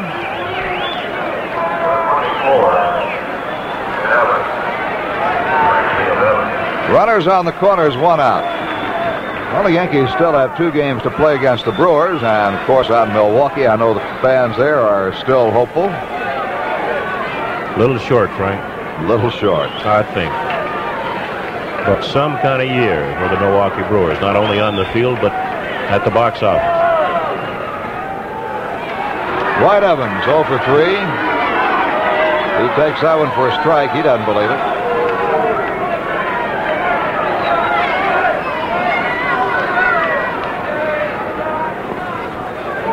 One and one. Got some good fans out there in Milwaukee. They enjoy their baseball, and this is the first time Brewers have been in contention this late in the season. First time the Brewers have been in contention since they've been the Brewers, isn't it? Yeah, right. Fouled that one off his foot. They seem to always jump off pretty strong start of the year, and then along about mid-season they fade. This year they did not fade. They've played good steady ball all year. Coming ball club. Well, when you pick up a Larry Heisel and the Sal Bando the year before, you get Robin Yount. He's only about 24 years old. He's been around 4 or 5 years already, and you add a youngster like Paul Molitor along with Cecil Cooper. Big fella Thomas in center field has a lot of home runs.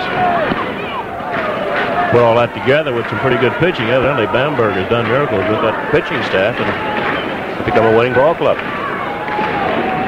He's done the same thing with that pitching staff he did with the Oriole pitching staff. That's high, and it's 3 balls and 2 strikes now on Evans. Did Bamberger say that he only plans to manage 1 more year, though? He'd set that as a deadline. We're getting out of baseball, 1979 through the 79 season, but always wondered if he might change his mind with that club starting to play good.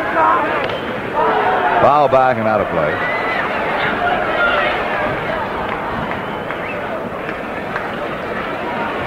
The Yankees have a 15-3 lead. The Yankees have 15 runs, 20 hits in the ball game, both seasonal highs. Kenny Clay with the game to win. Clay gave us a scare soon after he came in the ball game. Looked like he was limping around out there, and Levin went out to see what was wrong, but Clay pointed down the mound. That is Gary Hancock at third base, and at first base, Jack Brohammer.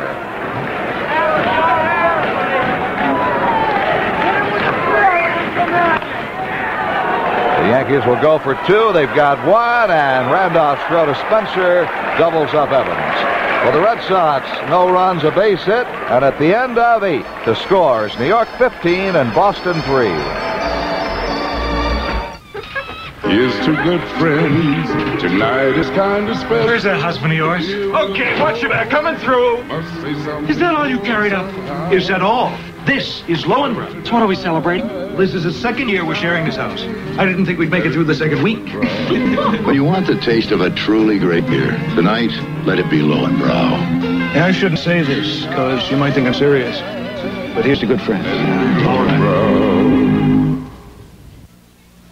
You know what I want? I want my money's worth. You asked for it. Your money's worth and more. The Toyota Corolla Liftback.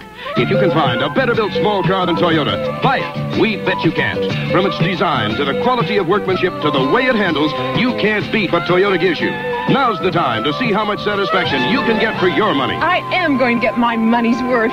More. You ask for it, you got it, Toyota.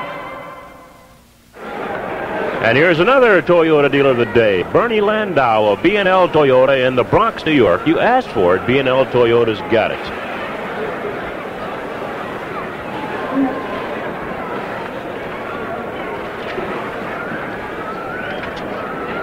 And here's another Toyota dealer today, Bernie Landau of B&L Toyota in the Bronx, New York. You asked for it, B&L Toyota's got it.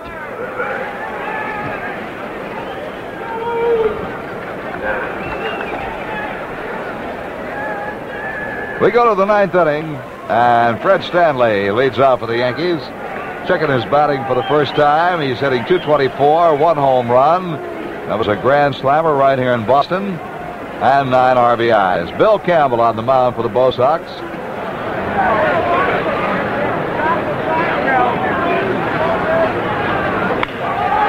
Out into right center field. That's a base hit, and it gets Twinham. Stanley can run for a long time. Evans will throw in. Up. Freddie says, 2 bases is enough.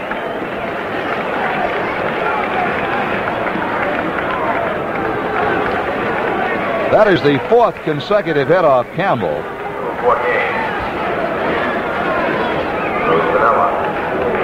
Think those guys will be tired tomorrow? Yep. Now they'll get the adrenaline flowing again. Well, they better. When you're going bad, you look bad, but you're really not that bad.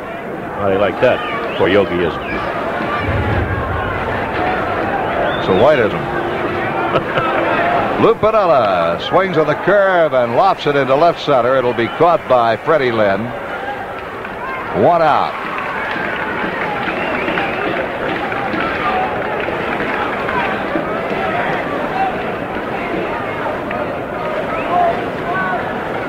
Piniella getting that ball out on the end of the bat, Frank. He didn't get the meat of the bat on it. A little easy fly ball for Fred Lynn in center field.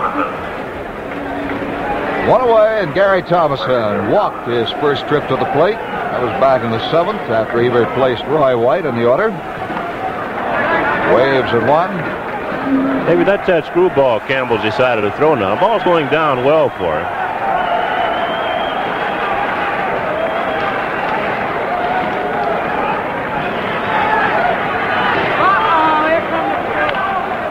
Bounces it to the shortstop.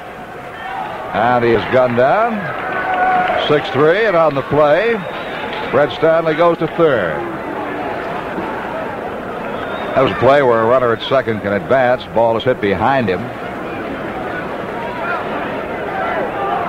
So there are 2 down. The Yankees are leading 15-3. Bucky Dent, the batter. Bucky is singled and tripled. He's 2 for 5, 2 runs batted in, 2 runs scored. In the air to shallow left, Hancock coming on and makes the grab to retire the side. At the end of 8 1/2, the score is New York 15 and Boston 3.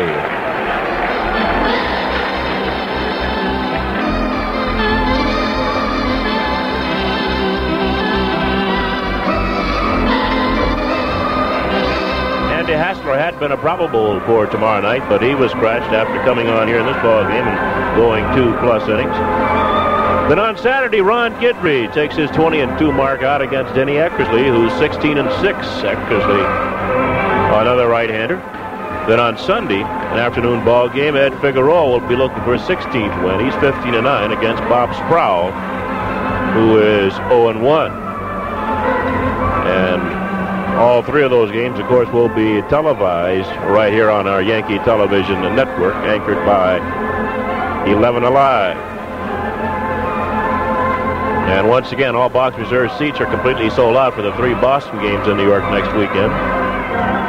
For that series only, 10,000 reserved general admission and unreserved bleacher seats for each of these 3 Red Sox games will be sold in advance at the stadium box office only beginning tomorrow morning, hours 9 to 5 daily and 10 to 5 on Sunday. Okay, Bill, that is Goose Gossage just keeping his arm warm out there in the Yankee bullpen.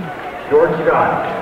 What a job he's done over recent games for the Yankees. We go to the bottom half of the 9th inning, and Clay will be pitching to George Scott, Butch Hobson, and Rick Burleson. The Boomer is 0 for 3, robbed of a base hit on a great play by Randolph. That was way back in the 4th inning. Other than that, he's flied out and struck out.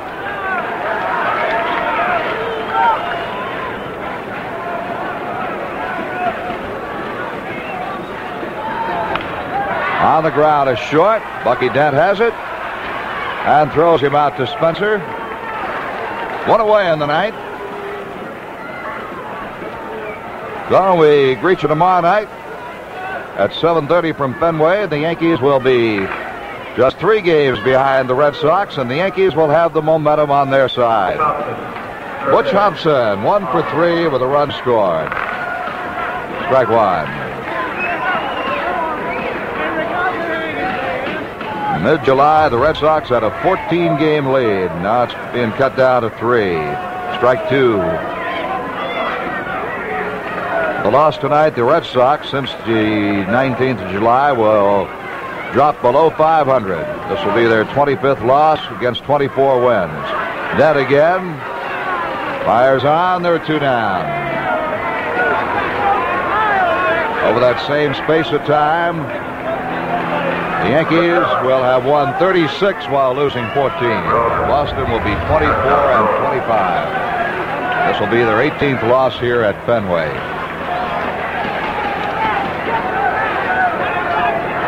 Rick Burleson is the batter.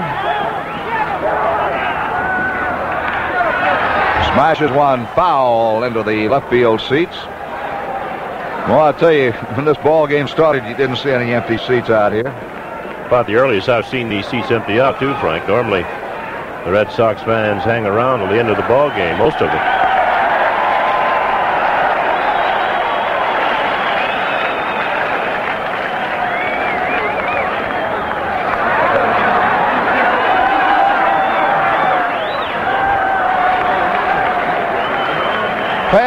Fans reacting to an animal out here running around the infield. There he goes. Looks like a field mouse or a squirrel, isn't it? Squirrel? I don't know. It's a little squirrel with that tail up there.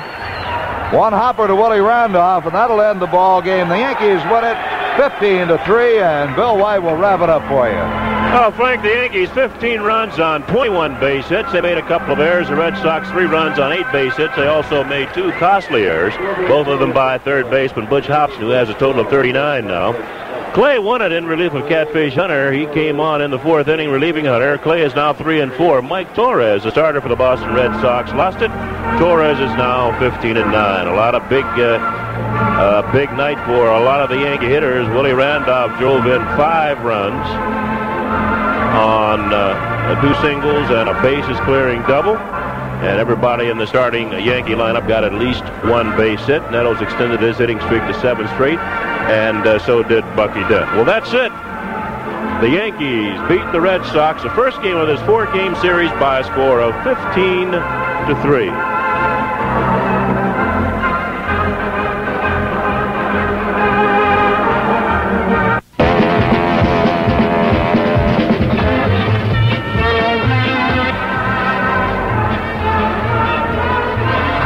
for tuning in. Our next Yankee telecast will be tomorrow night at 7:30 from Fenway Park. The Yankees once again will play the Boston Red Sox. Participating advertisers were Lowenbrau. When you want the taste of a truly great beer, there's really only one. Tonight, let it be Lowenbrau. Toyota, it's great to be a Yankee, and it's great to be the official car of the Yankees. Now's the time to get more than your money's worth at your local Toyota dealers. Manufacturers Hanover, where it's banking the way you want it to be. Burger King, where you get the best darn burgers, always flame-broiled, juicy. Panasonic, just slightly ahead of our time with a full line of quality home electronics products. And the New York Yankees.